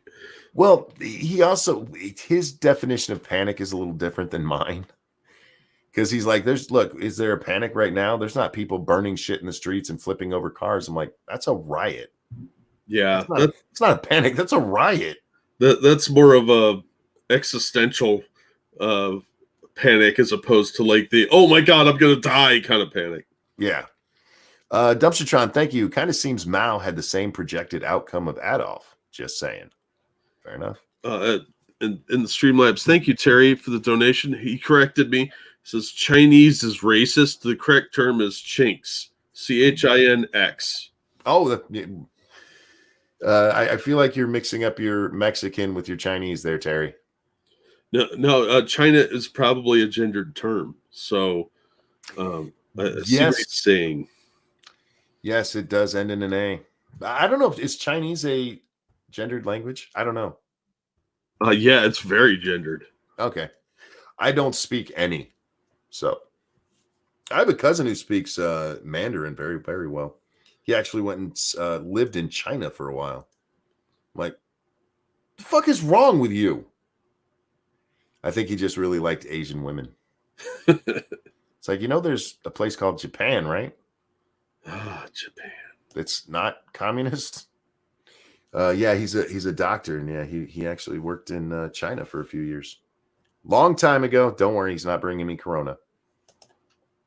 No, this guy's point was that what he actually said is the two sides have it right. The side that says don't worry is wrong, and the side that says we're all gonna die is wrong. The truth is in the middle somewhere. But it was a really interesting conversation. The Corona part actually kind of bored me because it was mostly Joe going, "Oh shit, am I gonna die?" You see it on his face the whole time. He just looks worried as fuck, and this doctor just keeps shooting down all of. Joe is a little bit of a hippie. A little bit. And he goes, I heard that going into a sauna will help. And the guy's like, no. And she was like, no, really? Because it's like that super. He's like, no. But like the hot air gets in you. No. He goes, oh. Well, what about probiotics? No. And just keeps shooting. No. And Joe needs to hear no in his life a little more. Evolved Potato, thank you so much. Ranting Monkey, if you do get it and die, can I have your computer? You know more about computers, and it seems better than mine. I would say yes, Evolved Potato, but if that were to happen, I would leave this to Lady Monkey because hers is a potato. I don't want it. You probably coughed on it. I probably have. Real quick, I missed a donation from Frank there. Sorry, Frank. Thanks for the donation. They all think under communism it will be a utopia where they won't have any responsibilities and just enjoy life. They don't see they'll be doing whatever work is best for society with no reward, effectively mass enslavement. Exactly. They think they're going to live in Slab City where there's no rules and you can make whatever junk statues you want. It's not how it is. Yeah, they never get that part. They don't think about the idea. I don't know if they even talk about this anymore. But when we were growing up, they taught, in Russia, what was it? By the time you were 12 or so, they knew what you were going to be doing for the rest of your life. Yeah. You would have a job role assigned. And it didn't matter if you did the work or, if there were no bonuses. If the guy next to you slept the entire time, the work still had to be done. And if you were working hard and he wasn't, you make the same amount of money. So there's no incentive to try hard. You're not going to get advanced unless the party deems it worthwhile. So you're probably stuck working on the line somewhere for the next 20 or 30 years. A backscan says, just remember to delete your midget porn stash before you go, Monk. I don't have any porn on my computer. The closest I have is whatever I've looked up, as we're doing searches here during the show. I don't go to porn sites on my computer. My computer is clean. Okay, to be fair, I have a shit ton of porn, and I plan on leaving it everywhere for people to find. And that's fair. I just, when it comes to my computer, I use this so much that I'm not chancing it. You never know when you're going to get that virus that wipes everything. Yeah. Or will brick your fucking computer. Even worse, brick the fucking thing. So yeah, I don't porn on my computer. Check your hashtag. I will. Maybe. Stop yelling at me. What was I talking about before that? Joe Rogan. Oh yeah, Joe Rogan. And it was just funny. Probiotics. He goes, but that's even though the sauna is 180 degrees. The guy's like, you don't get 180 degree air in your lungs. Because if you did, they would burn up. Yeah. He's like, what? He's like, no, that's not how it works, Joe. And it was funny just watching him just repeatedly shoot Joe's little things down. Now, he did say, you take a sauna by all means because it helps you relax and it's good for your skin. But if you want to know his recommendations on what you can do, get healthier. That's it. Eat better, exercise, get good sleep. If you want to try to either stave off the virus or if you get it, live through it, live as healthy as you can. Don't smoke. One of the biggest risk factor that they've identified so far for death, smoking. Yeah, because it fucks with your lungs. So Sinatra, as you're out there freaking out about this, you might want to stop the smoking if you actually want to believe in this crap. Because it's going to kill you. You live in a big ass city, man. Well, that's why they were thinking a lot of the Chinese people that were dying because they are chain smokers over there. Plus, combine that with all the smog. that's something he pointed out because in China, of course, the most people who are dying are old. Yeah. But it's mostly old men who die, and it's because the old men smoke. The smoking or the death rate with women and men is vastly different. It's because the men all smoke, like you said, chain smoking. Yeah. Plus, you have your dissidents, people that had dirt on the Clintons, that sort of thing. Sure, yeah, there were a few Epstein over there. Yeah, a few lifestyle factors. Thank you, Dumpstertron. Czech is a derogatory term like moist back or the Spanish word for black. What? Are you saying because he said Czech and you're thinking like Czech as a Czechoslovakian? Is that what he's getting at there? I assume so. Okay. Is Czech actually a derogatory term? I don't know. I had not heard that before. Huh. Huh. I'll have to take your word for it. Look, there's a lot of when I said abo the first time, I didn't know it was derogatory. I just had heard the word. I'm like, they're abos, right? And it seems like I don't see why that's derogatory. It's just a shortening of the term. People get offended by a lot of things. They do. I understand. Yeah. People need to calm down. You're going to die from corona anyway. Relax. Yeah. I mean, the plague pits are going to be awful, but there will be many ballads sung about them over the years. Well, this is another part that he said that really kind of weirded me out. Because remember, he said 480,000 are going to die. But he also said that he thinks the way that it's eventually going to end is the basically herd immunity because we all get it. Said me, because I'm gone. If everybody gets it and just gets immune to it, right? And only 480,000 are dying. There's 327 million people in the country. Yeah. That's an awfully low death rate if everybody gets it. Yeah, I don't know how they factored those numbers. Like, did he assume the hospitals would be overrun? That sort of thing? Because I bet that's going to be a big part of it is people freaking out and the hospitals getting effectively rushed. Daryl Parnas, thank you so much. How about how bad the air quality is in China? He didn't bring that up at all, actually. Yeah, because that's a big factor. Well, if the bad air quality was a factor in China, that would be a factor for pretty much everybody. And that's not what they're finding. They're finding it's specifically the old smokers. Interesting. Yeah, right? Isn't that? He also he's like the Joe brought up the question of whether or not this was a man-made thing. And take it for what it's worth, you guys. He's like, no. And he explains why he thinks that. He's actually worked on biological weapon detection and stuff before, going back to the 1980s. And again, you can believe him or not. I don't care. But pretty much all of the coronas have come from animals. That's why they're pretty sure this came from an animal. SARS, they know, was a bat. MERS was camels. Fucking camels. Fucking camels.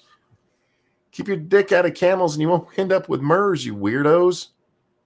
Now, apparently it's something to do with like camel spit. I don't remember exactly. But it was the rest of the stuff he talked about that was really interesting to me. Because they talked about things like, just infectious disease overall, the body's response to things. He did talk about how one of the biggest problems with America, if this does hit here harder, is going to be obesity. And he brought up something because I've heard diabetes tied to it. He didn't bring up diabetes really at all. He kept bringing up high blood pressure. Apparently that's an issue. Uh-oh. Yeah. There's a lot of Americans that are not in a good place. And this is something that I do hope, because there were a couple of things that he talked about that he hopes comes from this. And the truth of the reptilian menace? Yeah, I agree. One of them was better storage for a pandemic.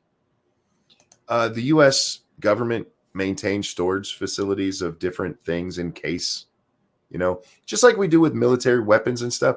We have huge stockpiles of stuff. Yeah. But our medical stuff is kind of on the downside right now because we haven't been restocking it.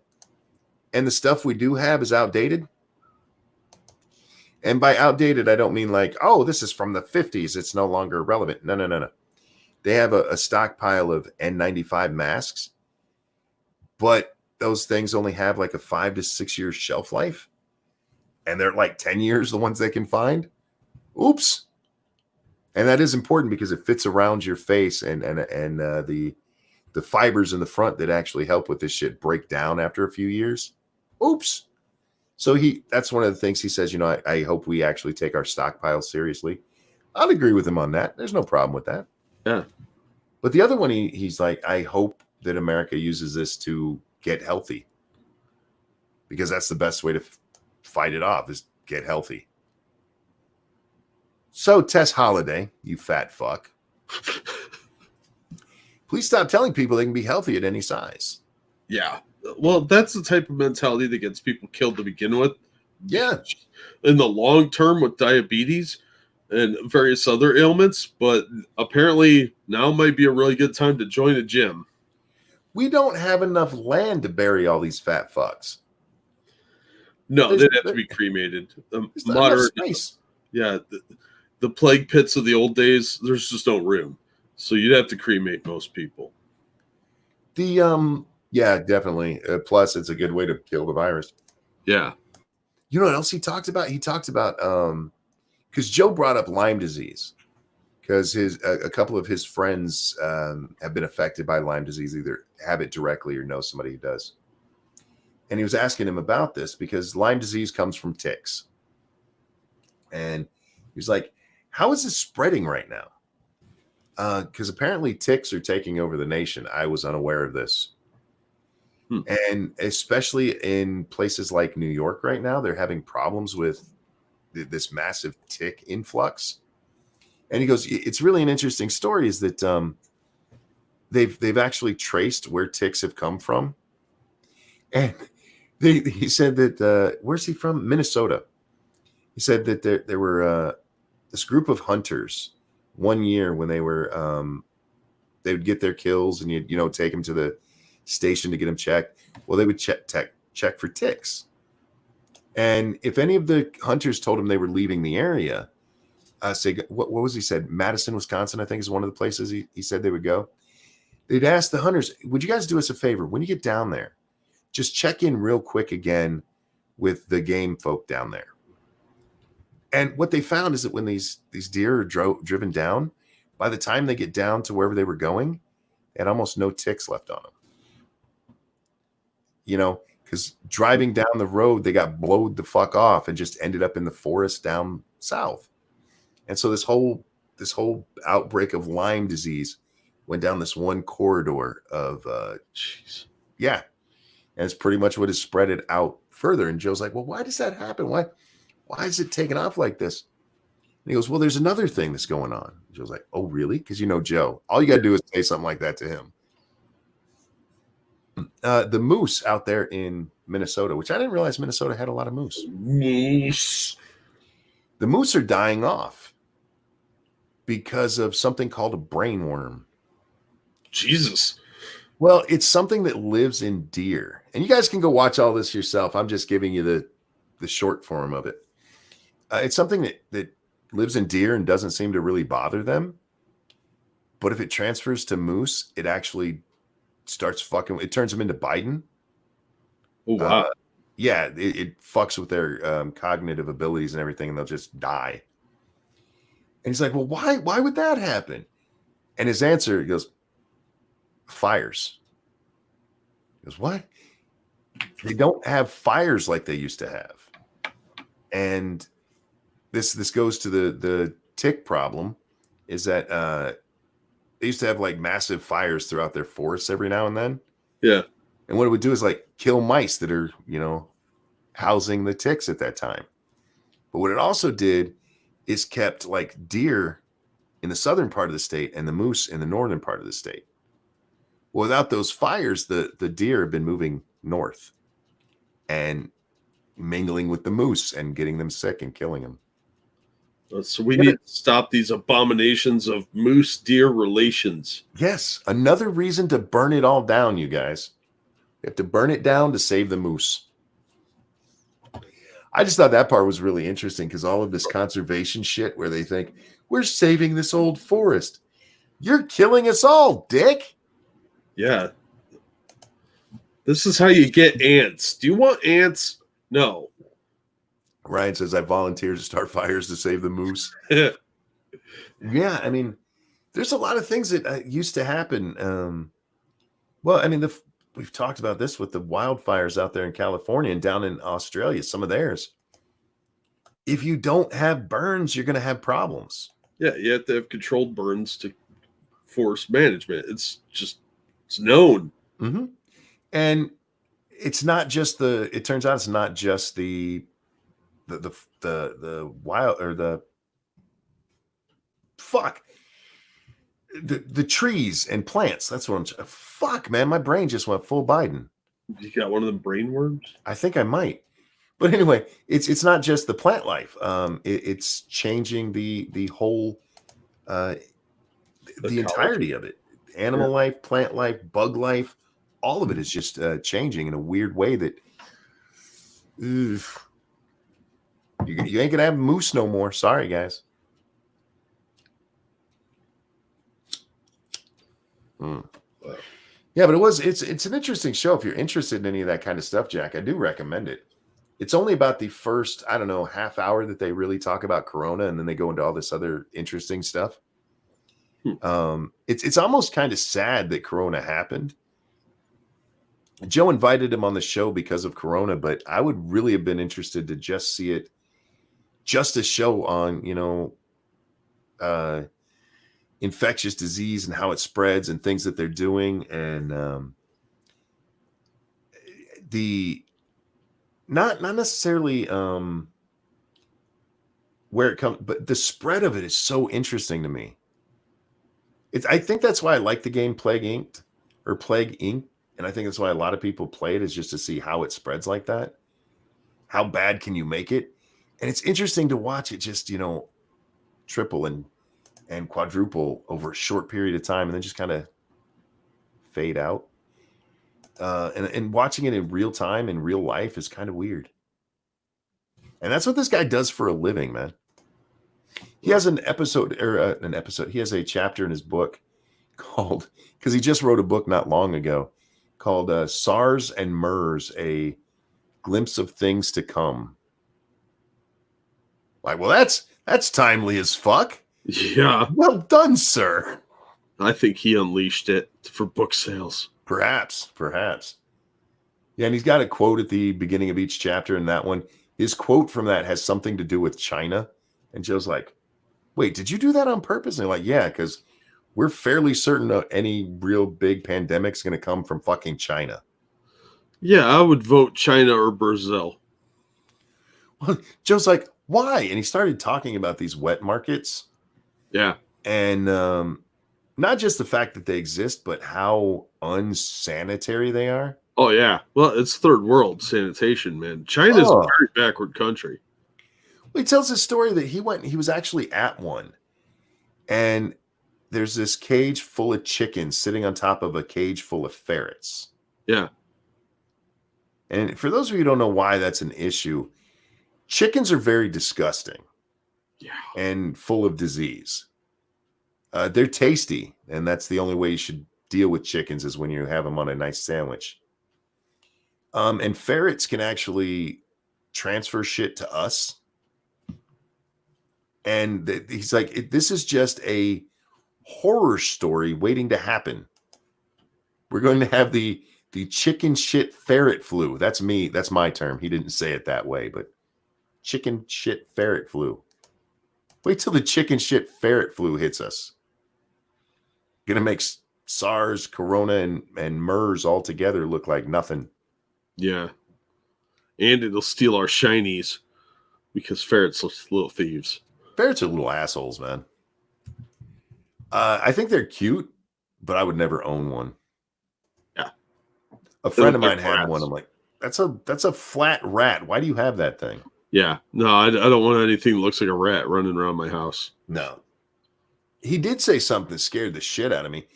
I think it's the bats that cause SARS. These things had a 3-foot wingspan. Yeah. I'm like, wait, there's a bat with a 3-foot wingspan? Oh yeah, there's some bats that get pretty fucking big, man. No. I'll stick here with my American bats, which are like a foot wide tops. Fucking They're hard enough to kill. Jesus Christ! I would shit myself if a bat with a 3-foot wingspan was flying at me. Yeah, it'd be like, that's a vampire. What is that? An eagle? Oh man. Anyway, yeah. So if you guys haven't seen that, I do recommend watching it. And I do hope people take to heart what he says, because there's another thing he talks about, Jack. You know, children aren't getting this disease very often. Children seem basically immune to it. And so you have a lot of people talking about shutting down schools and stuff. And he goes, well, consider this. Most nurses, I forget the number he told me, or well, told us, but a vast number of nurses have children that go to school during the day while mom's at work. And he goes, if you take those children out of school, what is mom going to do? And if she stays home, guess what? That just took one medical professional away from you. Good job. Yep. But especially in a case where the kids aren't even getting it. And Joe asked him about that. Apparently, there's several diseases. I didn't know that there's a lot of diseases kids can't get. Or if they can, it's like incredibly rare for them to get. The human body is so weird. Yeah, well, babies have to be resilient because, you know, we need them to survive to perpetuate the species. Well, I'm gonna be talking random shit, guys. You'll have to deal with it. I'm tired, and this was a really interesting talk to listen to. But before I get to that, Prospero says chicken shit ferret flu plus San Francisco sex mud equals we all gonna die. Pretty much. Indeed. Real quick on the Streamlabs. Thank you, James Kelly, for the donation. Mom told me if I played with fire, I'd wet the bed. So I burnt down the bed so now I can play with fire as long as I want. Ha ha ha. You win. No, they talked about the Spanish flu. And I didn't even realize this. I know I've heard it before, but I never thought about it. But the Spanish flu mainly hit people, was it between 18 and 25? Yeah, it was unusual that it hit one of the safer demographics. And he asked him about it. He goes, why would that be? And he goes, well, what we think it is that this was a disease that actually the healthier you were, the more it used your own immune system to attack you. It was basically kind of an autoimmune disease. So it was a flu, which makes it very scary. Yeah, so it's a flu that comes in, and if you're like me, Spanish flu would have been like, no, we're not fucking with Frank. We'll leave him for Corona.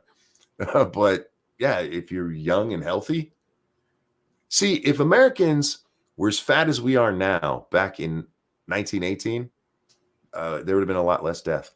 From flu, we would have had a lot more dead guys on the battlefield. Fair enough. Because they would have heard mustard gas and thought that it was like aerosolized for our hot dogs. You know? Prospero says the carriers were soldiers in that age range. Yeah, but they came home, and the people, they should have infected everybody around them as well. But it seemed to only hit that age group real bad. And he talks about a lot of those different kind of diseases that affect different age groups or different health groups, that kind of thing. And it's scary that there can be something out there that the healthier you are, the more likely you are to die from it. If you want to read something very terrifying, read a book called Asleep. It's about the encephalitis lethargica that was hitting around the same time as the flu. And it would put people in comas Effectively, they were just asleep for like years. Oh, They did a movie on it called Awakenings with Robin Williams and Robert De Niro. mhm. But Oh, that yeah, book, yeah. that book was fucking terrifying because that was a scary ass disease. I will find a link for it. Yeah, there's he talked about a lot of weird diseases. That is the problem when you're talking to somebody who specializes in diseases. Luckily, I'm not a hypochondriac. Go for the record, if you guys are hypochondriacs, do not watch that Joe Rogan. Frosted, thank you so much. He says, I'm like Russia for diseases. Too big to conquer. Fair enough. And too cold in the winter. Excuse me. No, I'm interested in stuff like that. Anything about our body. I think our bodies are so interesting. We shouldn't exist. And not just us, any animal life, really, because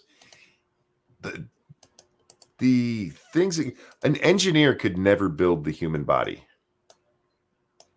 Because they'd be like, that doesn't work. Like, it just does, man. It just does. It doesn't have to make sense. Yeah, the human body's a weird thing. Especially when you start introducing outside things to it. Like, corona. A vagina. Yeah, I'm a big fan of introducing the vagina. Speaking of that, I feel like I should go over and look at the hashtag. Evil One was quite insistent earlier, so. Yeah, there's a funny clip he posted. He retweeted Jim Hughes. Where are we at? And it's not that I was ignoring you earlier, dude. I was just in the middle of my rants.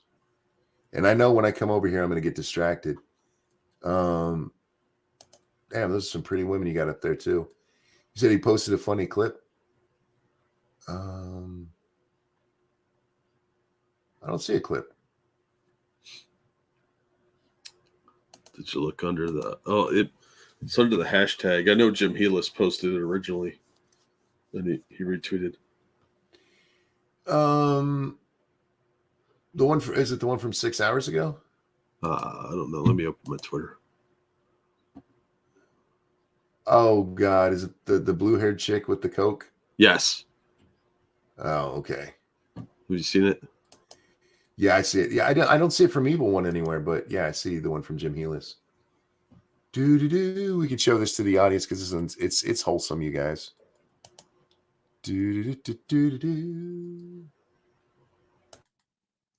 I was jealous the whole time I was watching Joe Rogan because he kept going, Jamie, pull that up. I'm like, I need a producer. You need to be making Joe Rogan money. I do. All right. There's no sound that I could hear, so.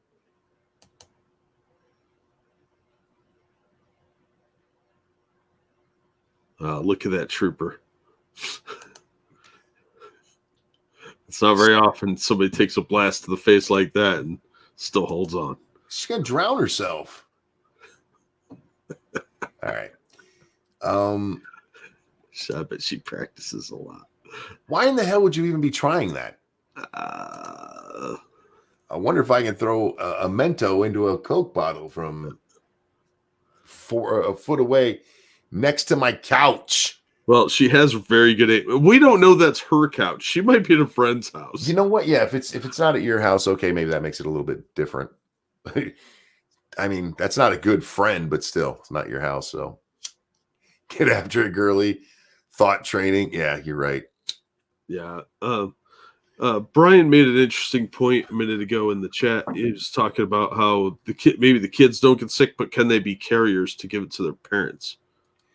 Theoretically, yes. But I don't know that definitively. He didn't say that I remember.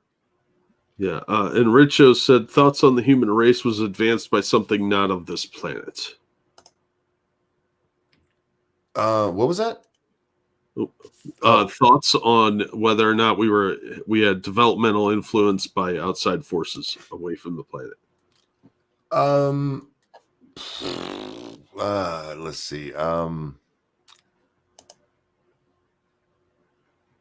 I'm not saying it was aliens, but you're not saying it either.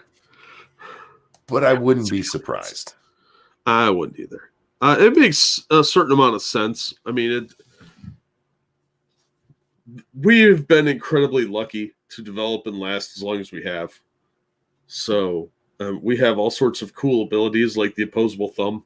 Yeah. Fuck you, other apes. So yeah, I mean, I'm not ruling it out, but I have no evidence to support it. Yeah. There's some interesting theories about that. Good night, Prospero. Night, Prospero. And let me. She's like, ancient aliens, I'm out. What is this? Sorry, real quick. Charlie Sheen slams Corey Feldman's claim that he raped Corey Haim as a teen. I didn't know that was even a thing. It's been out there for a while. Well, I didn't know he specifically mentioned Charlie Sheen. I don't know that it was kind of like one of those open secret things. Last I heard, Gotcha. I don't think he came out and said his name. All right. All right. Well, Charlie's denying it. Weirdos. What were we talking? Oh, ancient. Speaking of weirdos, let's get back to ancient aliens. There's things about our planet, just our planet, that don't make sense to me, and that the scientific explanations don't actually explain shit. Like how the moon rang like a bell, and how it's not made out of cheese. I agreed. And there may be a man living inside of it, but I haven't seen him. I think it's a Dyson sphere, to be honest with you. No, surprise me.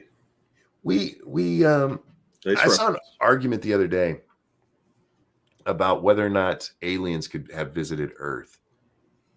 And somebody, aliens couldn't have got here. It had taken them 1 billion years. It's like, no. It would take 1 billion years with what we know right now. With what we know. We don't know everything that's possible. If you went back and told somebody 2,000 years ago that we could actually fly entirely around the Earth outside of the atmosphere, they would have thought you were insane. Yeah, you'd get stuck in the firmament. First of all, they've been, what the hell's the atmosphere? Is that what that weird Jew is talking about? Oh God, Frank, don't. Well, and civilization is probably significantly older because the modern humans have been around for a very long time before what they claim civilizations existed. So yeah. Why would, if they were on the same cognitive development that we are now, why would they not have some sort of consistent structure going on and form tribes and civilization before that? At some point, people would start to form communities and just for mutual protection. Mm-hmm. So it doesn't make sense that, in my opinion, the historical timeline is skewed because that's the narrative they want to go with. Well, even leaving out the alien part of it, which again, I refuse to rule out that aliens had no part in our development at some point. But yeah, our understanding of our own history is just garbage. And yeah, absolutely. And a large part of that is because, and I understand why, but the historical community refuses to change anything, no matter what evidence they get, unless you break their fucking arm. Yeah, it has to be insanely overwhelming before they'll even consider changing it. Even then, they'll dismiss most of the stuff that contradicts their narrative. Even one says, watch the Joe Rogan with the ancient aliens hair guy. Giorgio Tsoukalos. Yeah, I haven't seen that one. I'll have to check it out. But, I mean, well, speaking of Joe Rogan, the whole Göbekli Tepe. Yeah. That is a major find that completely changes everything we know about our own history. And even then, they're like, well, that doesn't really change anything. Well, you remember back when I think it was the Philippines got hit with that big tsunami, and it drew so much water in that because of the earthquake that happened under the ocean, that Mhm. in India, they discovered a city they didn't know existed. They thought it was a myth because Yeah, the water receded so far back they could see it. and that's the problem with our species, I think, Jack, is we're so unwilling to believe other possibilities. Yeah. I mean, we still talk about Atlantis as though it's a myth. Yeah, we don't know it was. No, we don't. And this is the was it Graham Hancock and what's that other guy's name? Eric I Von forget his name. Daniken? What's that? Eric Von Daniken? I don't think that was his name. They went under Rogan together, and they were talking about the possible all they're suggesting is that an asteroid hit, well, maybe not a full asteroid, but a piece of a comet, some kind of meteor hit the North American ice sheet and melted. That's what made it melt. That's all they're suggesting. And the entirety of the scientific community, the historical community, they're all like, no, no possible way. And if you look at the timeline of when they're talking about this happening, it would be around the time Atlantis disappeared, a city swallowed by the ocean. Well, what would happen if an entire ice sheet on several, what was a mile thick, something like that? I forget how big the North American ice sheet was. Oh, it was gigantic. Yeah. Fucking huge. Melts in a matter of a couple of years. You know how fucking much the ocean was going to rise? In ways to make these global warming fuckers lose their fucking minds. Well, on top of that, if the island was a part of a volcano, all it had to do was erupt, and everybody's dead. You know. Also, we do know that Antarctica has a landmass at one point had greenery on it. So at some point, that was not covered in ice. So maybe there's civilization ruins under there. We don't know because nobody's bothering to poke around to find out. Thank you, Evil One, for sending. He said he sent me the Joe Rogan stream. I'll check it out tonight. I won't, because after this, I'm hoping to go to bed. But sleep is for the weak. Oh man, I'm weak tonight, Jack. I'm tired. The Magister says, and there are ruins underwater. Yeah, we can see them. There's some ruins you can actually see underwater on Google Earth. Yeah, Bimini Road. If you look, you can see these big carved blocks off the coast of Florida. And no one knows what the hell they were for. But they look very man-made. And there's the weird ruins off the coast of Japan. And they just found some other ones. I can't pull it up, but I'm on the wrong computer. But there's another one that looks like this big circular, almost like a bowl. It's really cool looking. 1984 says, big deal. There are shells on the mountains.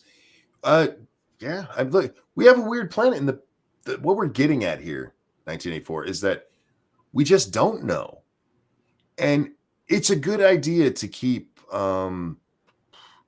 academic standards, because you don't want to just run around and okay, today we're going to believe it was aliens.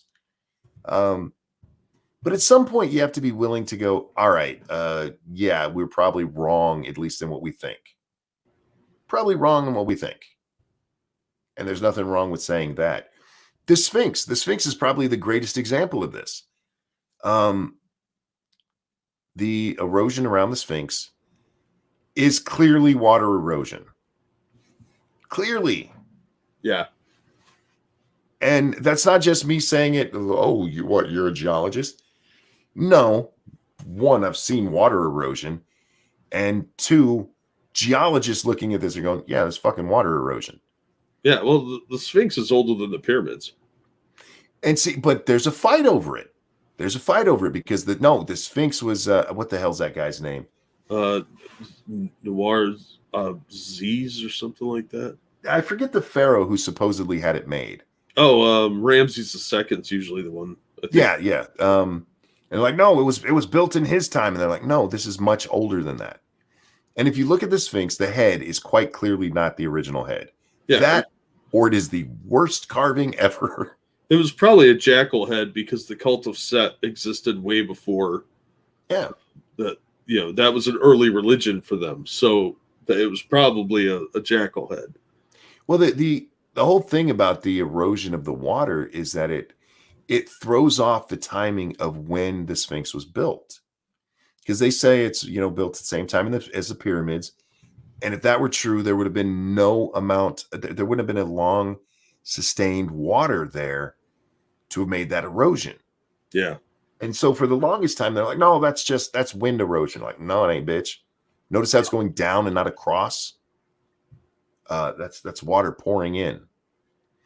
And so it throws it all off. But they're Egyptologists like, no, can't be. Look, we said it. It's like, well, okay, well, let us date it. No, we can't let you do that either. Nah, sorry, you can't touch this and look at it in any meaningful way. And we're holding ourselves back. Oh, absolutely.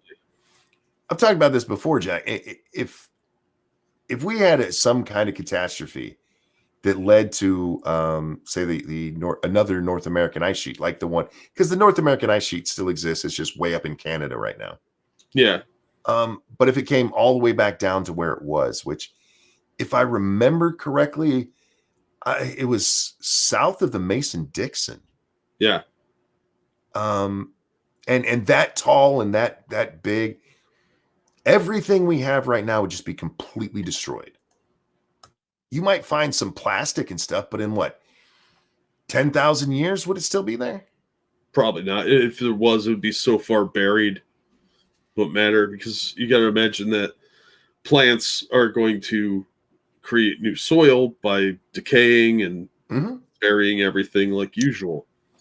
So they might find a few random artifacts that'll look like the Antikytherian device and just be a weird anachronistic anomalies that they forget about in some dusty closet in a museum. Yeah, we have no fucking idea. And we don't seem too keen to find out either. And then it ends up being like fringe elements that look into it, and then it gets all like extra dimensional space gods and demons. Yes. Real quick, Frank, thank you. If we didn't keep strict standards, Afrocentrism would be the new history. The Sphinx grind water. It sits below bedrock. The shelves in Cuba are natural. You see that if swimming below Japan is also a natural form. All right. That's a possibility, man. I'm just saying, I'm not ruling anything out right now. Indeed. I'm sorry, you were about to say something. I cut you off there. I don't remember. Oh, okay. We were talking about, how society could be completely destroyed. Yeah. With no trace. Well, it's happened many times in the past to other civilizations. Look at the Mayans and the Aztecs. And that was probably disease because was a big plague across North America that killed off most of the Indians before the Spanish got here. I like to play this game. I mean, how advanced could humanity have gotten and have been destroyed over, say, 30,000 years just from erosion and volcanic activity, hurricanes, water just beating the shit out of it. How advanced could we have gotten and that completely be lost? Well, we went from Kitty Hawk in 1905 to putting a man on the moon in less than 70 years. Yeah. So that's pretty far advanced achievement, I'd say. So, and the knowledge keeps building on itself. The more you learn, the more you can do, and one area affects another, and it snowballs. You become more and more capable of doing these amazing, fantastic things, building new, better stuff. Richo says, sorry, took you off on another tangent. No, this is a fun one, and we've been doing way too much politics and disease lately, so we haven't discussed this kind of stuff in a while. I still think we could have crashed here. That we are aliens we just forgot over generations. It's possible. It's possible that everything on this planet, every life form on this planet, came from somewhere else. Yeah, we know that bacteria and stuff can survive in space, or viruses. Yeah. So you never know, and maybe there was a nuclear war on Mars that stripped their atmosphere, and the remaining survivors were like, "Hey, Earth looks pretty good." I don't know. Even not going that far. say everything else we believe about human history is exactly correct, except we didn't start here.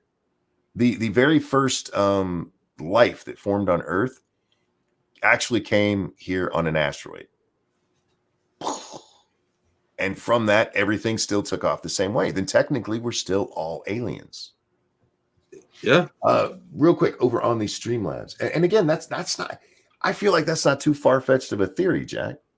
I like mine better where we're a seed colony for some Superman. other species. Yeah. Yeah. We were jettisoned by our space dads. Real quick, thank you, Frank. There are things we could be wrong on, but a lot of those are as provable as the Earth's shape. The ocean has raised 130 meters over 2,000 or 20,000 years. The Mediterranean was blocked off from the ocean. There can be hidden things. Well, and again, that's going by what we know right now. A lot of what we know keeps changing. Yeah. I mean, I remember reading an article, Jack. God, this a decade ago, maybe, because it made me laugh my ass off. There was something like 50 new species of frogs found in one little small spot here on Earth. New species. Not, oh, that's just the same frog with a different color. We didn't even know the damn things existed on the planet we live on. Like, Yeah, there's lots of cool stuff like that we don't know. Well, you remember the first time they went way down deep in the ocean? They're like, nothing can live down. What the fuck is that fish? It's got a light on its head. Yeah, those things are freaky looking. They're fucking weird, but they're cool, man. And we don't see, we're such a fucking arrogant species, man. So fucking arrogant. Yeah. And if we just once in a while calm down and go, you know what? Maybe we don't know. Yeah. Greg just pointed out there's tardigrades can survive in space. There's some on the moon right now in hibernation from some like British lander that crashed. Damn. And they just can hibernate for up to 10 years or some ridiculous nonsense like that. But they can survive out in outer space. And they're the scariest looking motherfuckers. Real quick, Dragon Mage says humans are at least 200,000 years old. Yeah, I don't remember the exact dates of each of our ancestors and us. I know we're an old species, but it is weird how we stayed so primitive for so long. And cities did help with that and the forming of civilizations. But we have amassed so much knowledge so quickly, it's hard for me to believe that never happened ever before. And I just want to, Zombie Teddy says, our space dad went out for smokes and left us here. That's not right. Anglerfish are females. The males are tiny. Yeah. Cold light and animals is the coolest stuff. That I remember seeing that. I think it was like a highlights or not highlights. What was this shit they used to make us read? It was like 4th grade or something when we read the article about that. I'm like, those things are fucking ugly. I didn't say that because I'd have got in trouble. I could have said that. I'm a sailor's son, so I knew the words. But those things are so ugly. It was like, that is awesome, man. They got their own little light down there in the bottom of the fucking ocean, just swimming around doing their thing. And again, guys, I'm not saying that we don't have it right. I'm saying that there's a possibility that we don't have it right. Yeah, don't remove all the mystery in your life. I mean, there's a lot of crazy stuff that people find out all the time because somebody's like, I don't know about that. Let's check into it. Yes, Ginger Snap, Weekly Reader. That's what it was. Weekly fucking Reader. They even still make that? I don't know. But it was always a great day when we got to read those because it was better than anything in any textbook we ever read. True. Have you seen a goblin shark? Those are pretty ugly as well. I have not. No, and I don't want to. Faithless says we have some details. We do, but not, I mean, human history right now, as far as we consider it, civilization goes back, what? Is it 5,000 years? Like 6, 5 to 10 or something like that? Yeah. Out of, let's go with the 200,000 time frame for humans to have been here. And that's not counting whatever our ancestor was, whatever the missing link was. And You go back, Homo erectus and Homo in the buttus and all of these guys. They existed as well. And at the same time as us in some cases. So, I mean, there's a lot of human history out there that we just don't fucking know. What about the ocean on the moon and Cladius? What lives there? I don't know. I saw a missing link. He was teaching PE. No, I enjoy these kind of thought experiments too, because we know, we say humans are 200,000 years old. That's based on the oldest bones we found, right? Yeah. What about before that? That was when we got dropped off so we could conquer the cavemen. They estimate farming started 10 to 15,000 years ago. Thank you, Frank. Yeah, but what were we doing for the other 180,000 years? You can't tell me they just figured that out one day. Yeah, how did they, like, wait. Maybe if I put this back in the ground, it'll grow again. But then again, I mean, it could be. How many obvious things? The fucking Snuggie, man. How did nobody think of the Snuggie before the person who thought of the Snuggie? Right? And in the vein of finding new things, here's an article from National Geographic where they found a civilization. Okay. That was last year, 2019. Well, yeah, Göbekli Tepe, that find isn't very old. No, there's a lot of those Puma Punku, stuff like that. I mean, they're really the location's old. The locals might have heard about it or knew about it, but nobody bothered to check it out. Yeah, and what bothers me is that it bothers me that so many governments are so worried about these ancient structures that they're not allowing them to be properly inspected. Yeah. Well, look at what the Islamic State was doing. They were destroying artifacts. Yeah, fuck those guys. I'm not somebody who has a great attachment to this kind of stuff, but when it comes to history, I mean, leave it alone if you can. Don't go out there and destroy it on purpose. Like if tomorrow the Stonehenge fell over, I'd be like, okay. But if somebody did it on purpose, it'd be like, fuck that guy. Yeah, I mean, there's still things we can learn about our past, and we should value what we learned from our past. Sure. So, humans used to just wander around in small bands for over 100,000 years. All right. Yeah, that doesn't make sense to me. Me neither. But hey, let's say it's true. How do we know? How do we know for a fact that humans weren't here a million years ago? The records from our orbital space platform known as the moon. How do we know that a million years ago humans weren't here and had a decent civilization? Maybe not as advanced as we are now. But then that civilization just got completely fucking wiped. And a second round of them came to be. Or at least a small enough band that they finally grew to where you'd actually find their bones. See? Stonehenge is still a mystery. No, they know what happened. They had slaves put it up there with water and rockets.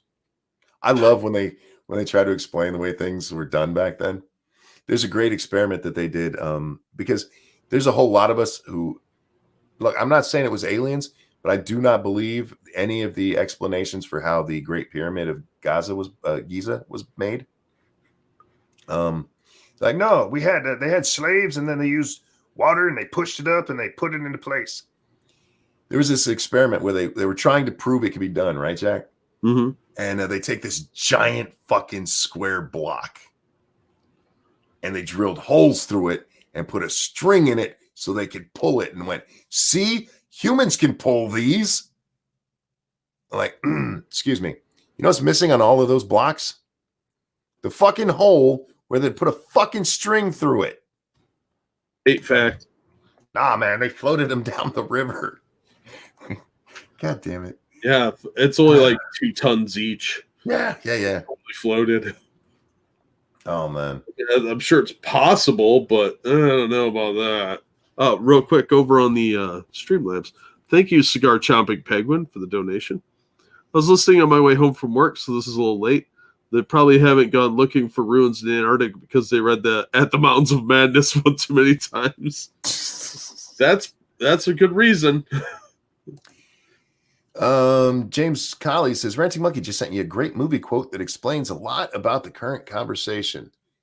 I don't even have my Twitter open, guys, so I will head over there. So I'm not ignoring anybody. I just don't have it open. The Men in Black scene. Okay, yeah. The rational. I noticed it as soon as I saw it because I've seen that movie enough, and I love that quote. Like, why don't you tell people? People are smart. A person is smart. People are dumb. I forget what the exact quote there is. Basically, we're dumb, paranoid, and freak out too easily. And it's true. It's true. Yep. But panic is the one thing we can all do together in a time of crisis. Indeed. No, most of this, I knew a lot of this stuff, and it how stuff will just sit in your brain, Jack, until something triggers it. It was playing the game Mass Effect. Mass Effect is based basically on all the things I'm talking about right now, and it's theories that have been out there, and it is based on the idea, that civilizations keep coming, but in Mass Effect, the game, there's a specific being in the universe. They're actually this weird group of aliens that if a society starts to get too advanced, they wipe them out. They leave the lesser ones, and then they wipe out all these smart ones. And it happens every, I forget how many years, 20,000, 100,000, something like that years. Huh. And I realized, I'm like, wow, whoever made this game had been watching this kind of stuff, and somehow they tripped on, their mind tripped the same way mine did. It's like, that's really cool. The notion that,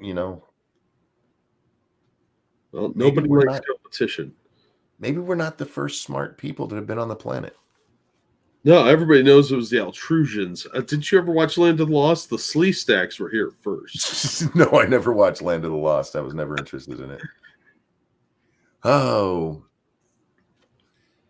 Yeah, there it is. People are dumb, panicky, dangerous animals, and you know it. There you go. That's the rest of that scene.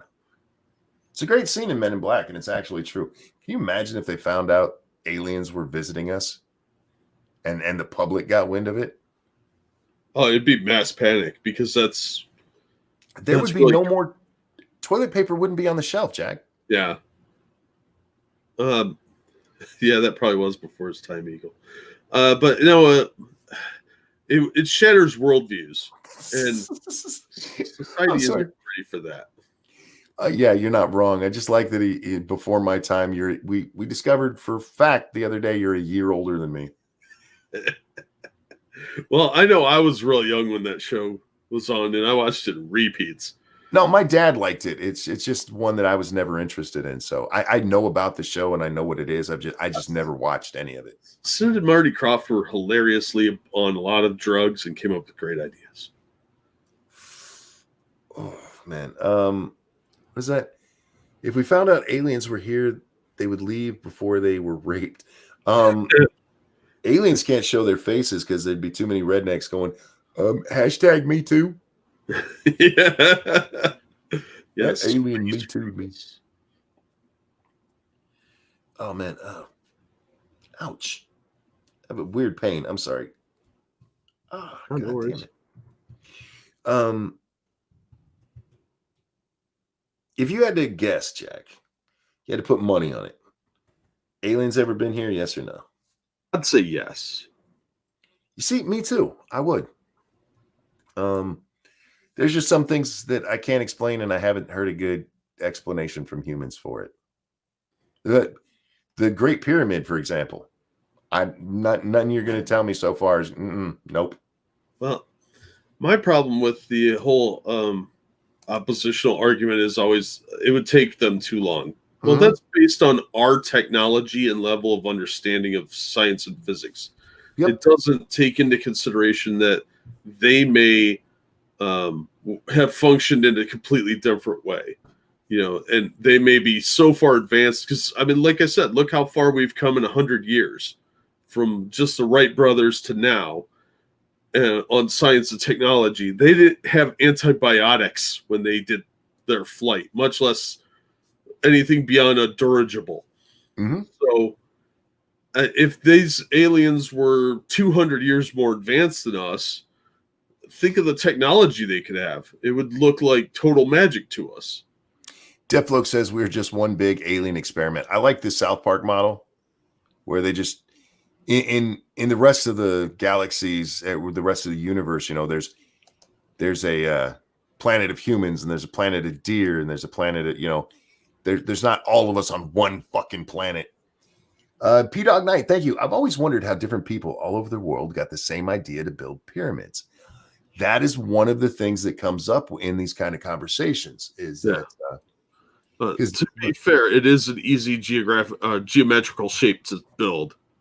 It is, but it's also like one of the strongest, and it doesn't make sense for us to build that way. Yeah. The easiest way for us to build is either round or blocked. Yeah. And pyramid, it's not the most intuitive way to build. Let me grab a couple Streamlabs here. Please. Thank you, Frank, for the donations. Modern humans date back to about 200,000 years. They have fossil records of a evolutionary state before that date. Our brains have been growing the entire time. We separated from chimps about 7 million years ago. That's what they want you to believe. And secondly, thank you again, Frank. Maybe tribes had discovered things prior but died out instead of taking hold, or maybe those civilizations are underwater since we prefer being by coast. Also, 130 meters is pretty deep. Yeah, exactly. A lot of our history probably has been erased by erosion. And I think we need to do more exploration of the ocean beds. Real quick, James Colley on the Streamlabs. Thank you. Redneck confronts his abuser. That's him, Your Honor. That's the son of a bitch who probed my backside. Trucker knocked me up and I want child support. I can't do it in a female voice, sorry, but so we had to go with a male. Thank you for that. The point being, the fossil record, I don't doubt the fossil record. I'm wondering what we're missing. That's my question. And he gets that, with going to exploring the oceans and stuff and the 130 meters. That is a fuck ton of depth. Yeah. That's like at least 4 people. That's a joke, Jack. You're supposed to giggle. I was busy laughing at Backscan, who said our history was erased by ancient fake news. So yes. CNN's been behind this the whole time. CNN did it. No, I just wonder what's missing. And yeah, the whole idea that other civilizations, and it might not even been that they didn't take hold. It's that something happened. Something happened. I mean, our planet has been bombarded since it formed. Excuse me. The number of asteroid strikes. Just look at the moon. You don't see it as much on the Earth because you're standing on it, but look up at the moon sometimes. How many times that fucker's been hit? And some pretty big ass explosions too. Yeah, that thing's been shielding us for thousands and thousands and thousands of years. Yeah, and I mean, there could have been a civilization that was coming up that, say, even made it to medieval levels, and asteroid landed right on their asses and just burned them all up. They gone, no record. Just saying, I love the idea that happened. You never know. I mean, there's all these weird anomalies throughout history. You've got all these strange paintings of people wearing outfits that don't mesh with the local culture. Mm-hmm. You've got things like the Olmec heads over in South America that look very distinctly African features that never had any contact with Egypt, supposedly, or sub-Saharan Africa. So where those ideas come from, the Moai statues on Easter Island, mm-hmm. What the hell is that supposed to be? Well, the pyramid thing is a great one just because of how far and wide those are. Yeah. Because there's pyramids in China, there's pyramids in South America, there's pyramids in, of course, Egypt. There's some in the U.S. Yeah, there's pyramids all over the fucking place. It's like, why did everybody decide to build pyramids? Those big head statues, the one you just mentioned from Easter Island, aren't they in another place too? I'm not sure. I only know them to be for sure in Easter Island. There's probably some been moved, but Well, see, here's another thing that I let's say everything is exactly right. There's no aliens, there was no other civilizations. Fine. Have you looked at the things like how well they built rock together? yeah, Shaving it down so it like fits perfectly together. That takes a lot of work and a lot of time, and their explanations for it suck. They absolutely suck. And the reason I bring that up is maybe, just maybe, these folks had a better way of doing things that if we mimicked with modern technology, we could help ourselves even so much more. Like, nah, man, they just had Pedro there sanding it down with his own rock for 10 hours a day. Like, all right, I mean, I suppose so. Maybe they knew something we didn't. Maybe they knew magic. Thanks for going with me on that one, Jack. I had nothing to add to that. I'm just saying, maybe they knew how to conjure fireballs out of thin air. I don't know. I mean, there may be an energy source we don't understand. Yeah, and that's what bothers me about it. That's what bothers me about the whole conversation. That people just shut it down. I'm like, you're limiting what we'll be able to do. You're limiting the imagination because you're going with, in a lot of these cases, you're going with ideas that were put forth in like the 1920s. Yeah. Like, let's see, that's a big rock with a bunch of other big rocks on top of it. They must have used slaves. Like, yeah. What? It's a lazy way of alluding to the fact that the people of the past were dumb. Yeah. Well, they weren't. They were as smart as the rest of us, but they didn't have the technology and maybe some of the understanding. But what did they understand and what did they know? Mm-hmm. You know, and maybe some of the illustrations that they left behind are not what we think they were meant to represent. So, like the Baghdad battery is a great example. Oh yeah, that thing's cool. Real quick over on the Streamlabs here. Thank you, Evolved Potato. I got two of them here from him. My reasoning for aliens for not visiting Earth before is that from our estimated beginning of the universe, we are an old species relative to the estimated end of the universe, and the existence of life as we know it is very rare. We're just lucky. Well, unless they're from the older part of the universe, you know, we don't know where they're from. I have problems with the dating of the universe. Well, you know, I don't approve of its boyfriend either, but here we are. Also, from Evolved Potato, pyramids are not only the easiest way to stack stones, it's also the most aesthetically pleasing. So, based on human psychology, it's most likely to be built. And yes, it was probably built with lost technique or technology. I don't agree that it's most aesthetically pleasing. We just see this is the problem with aesthetics. Everybody has different views of it. But if you go look at like the Aztec the Aztec ones, it's not just a pyramid. I mean, it's built on. They have the whole structure around it. I mean, so it's not like that was the easiest thing to do. Like, okay, fuck it, just do the rest as a pyramid. It took some really central planning going on. Yeah. I would have liked to have seen the Egyptian pyramids with the limestone still on the sides. Oh yeah, because that would have been awesome to see. Yeah, the Great Pyramid. If you got to see that when it was beautiful, yeah, with the gold cap on top and everything, yeah. Oh, I bet that was a sight to see. Oh, absolutely. As for, see, I have a problem with humanity when it comes to the universe and dating it. And people get mad about this one, but suck it. I don't think humans can quite understand the idea of infinity. We know what it is. We just can't understand it. We have to have a beginning and an end. We have to have a start and a stop. Because we don't understand. We're a mortal species. It's what we understand. Frank Hubbard, thank you. Pyramids practically litter the rainforest. Yeah, they're all over the fucking place. Yeah. Well, and also, we can only see things from the perspective of where we're located in the universe.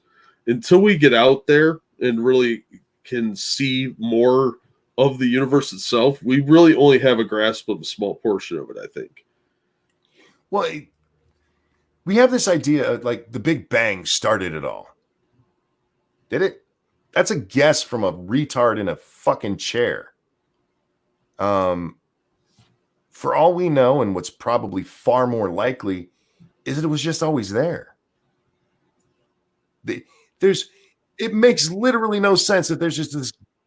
Okay, there was a glob of shit in the middle of nowhere. There wasn't even a universe at the time. Just a glob of shit, and it exploded, and then people. Well, I don't know where this glob of stuff comes from. I want to know what it was. Yeah, they're always saying that, that there was this Big Bang. Well, where did the stuff that created the bang come from? Nobody ever wants to address that. No, they don't. And the idea that this is what I'm talking about with the idea of infinity, because infinity is not just infinite space, but what about infinite time? Yeah, that the universe has just always been here, will always be here. And if you start taking that view of it, this what he said earlier about Frank says based on radiation and light travel time. Oh my God. As we thank you for the donation. What's that? As we understand it now. Yes. Change. As we understand it. With like, well, look, this is what we think. It's all guesswork. And you can even say, okay, it's our best guess, and that's fine. But actually, the best guess is it's just always there and always has been. That's the best guess. It's not one anybody wants to accept. Because wait, that doesn't science. Really? Well, science is a whole lot better than a fucking ball of nothing in the middle of nowhere suddenly exploding and bringing everything to life. Yeah, that doesn't make a whole lot of sense if you're not going to explain where everything came from. It doesn't. Yeah, we're trapped within our current understanding of how everything works, but the holographic universe theory actually makes a little bit of sense because they've found like certain mathematical patterns within the universe itself that seem to be consistent, not dissimilar to computer coding. So we are all trapped in the matrix, and Keanu Reeves needs to hurry up and wake us all up. What's your evidence that it's always been here? Asked Nope Nope. Just the, well, you can't show me any other example where everything came from nothing. Literally nothing. It's just logical. There's just no way to prove any origin story for the universe. We can't. We don't have enough evidence to prove anything because none of them make that much sense. I believe in the book of Genesis more than I believe in the Big Bang Theory.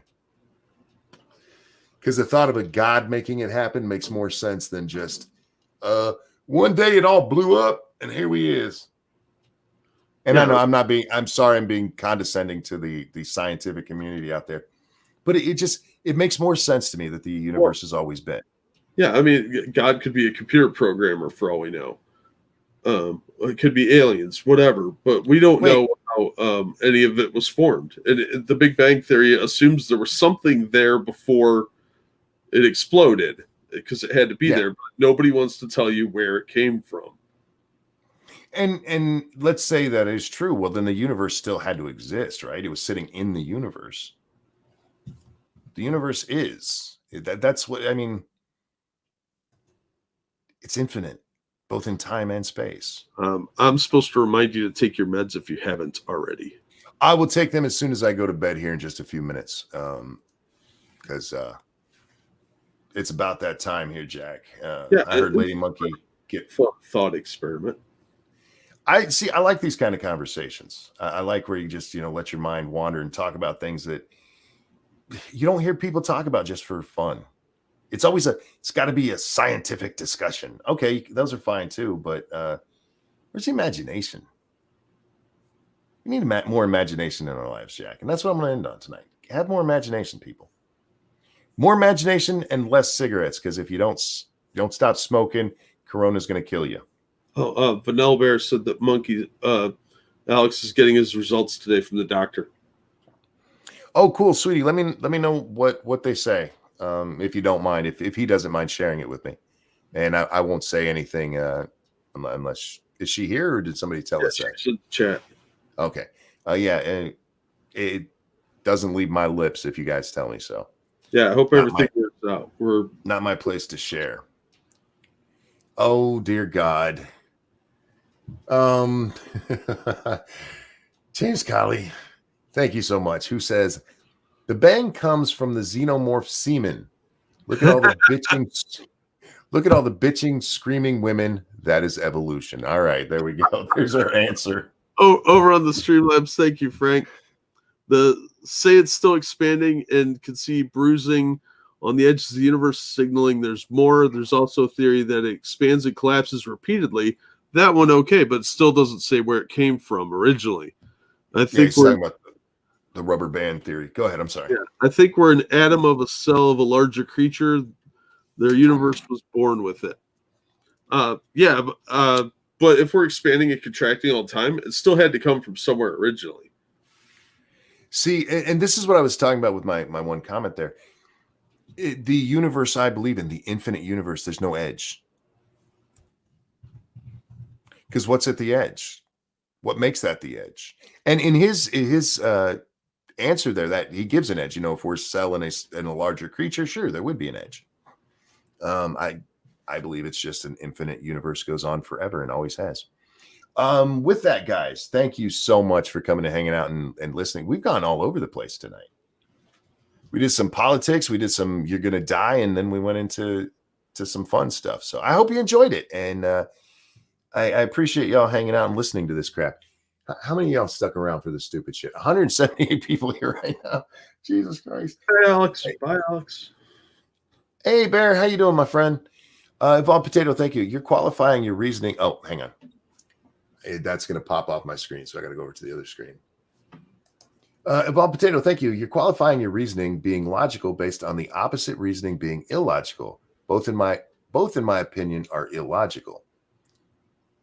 For the universe not to be infinite in both time and space, that means there had to be a starting point. What started it? And what is the edge? Those are where I say it's logical that it just goes on forever and always has. Because otherwise you have to tell me how it started and what's on the wall, what's on the other side of the wall. But guys, thank you so much. You guys have been so very generous. Thank you so much for all the donations tonight. Yeah, much. And what's that? I'm sorry. Yeah, we appreciate it a lot. Oh, we really, really do. Jack, is there anything you'd like to shill tonight? No, thank you for the donations, and hopefully I'll have a video out in the next few hours. Tonight will be on my channel for Lords of the Night, 9 p.m. Eastern time. No other scheduled streams, but you guys know the deal. Keep an eye on Twitter. You'll find out if I am or not. With that, guys, thank you so much for hanging out. Jack, thank you for joining me. Everybody, have a wonderful day. We'll see you next time. Bye. The universe.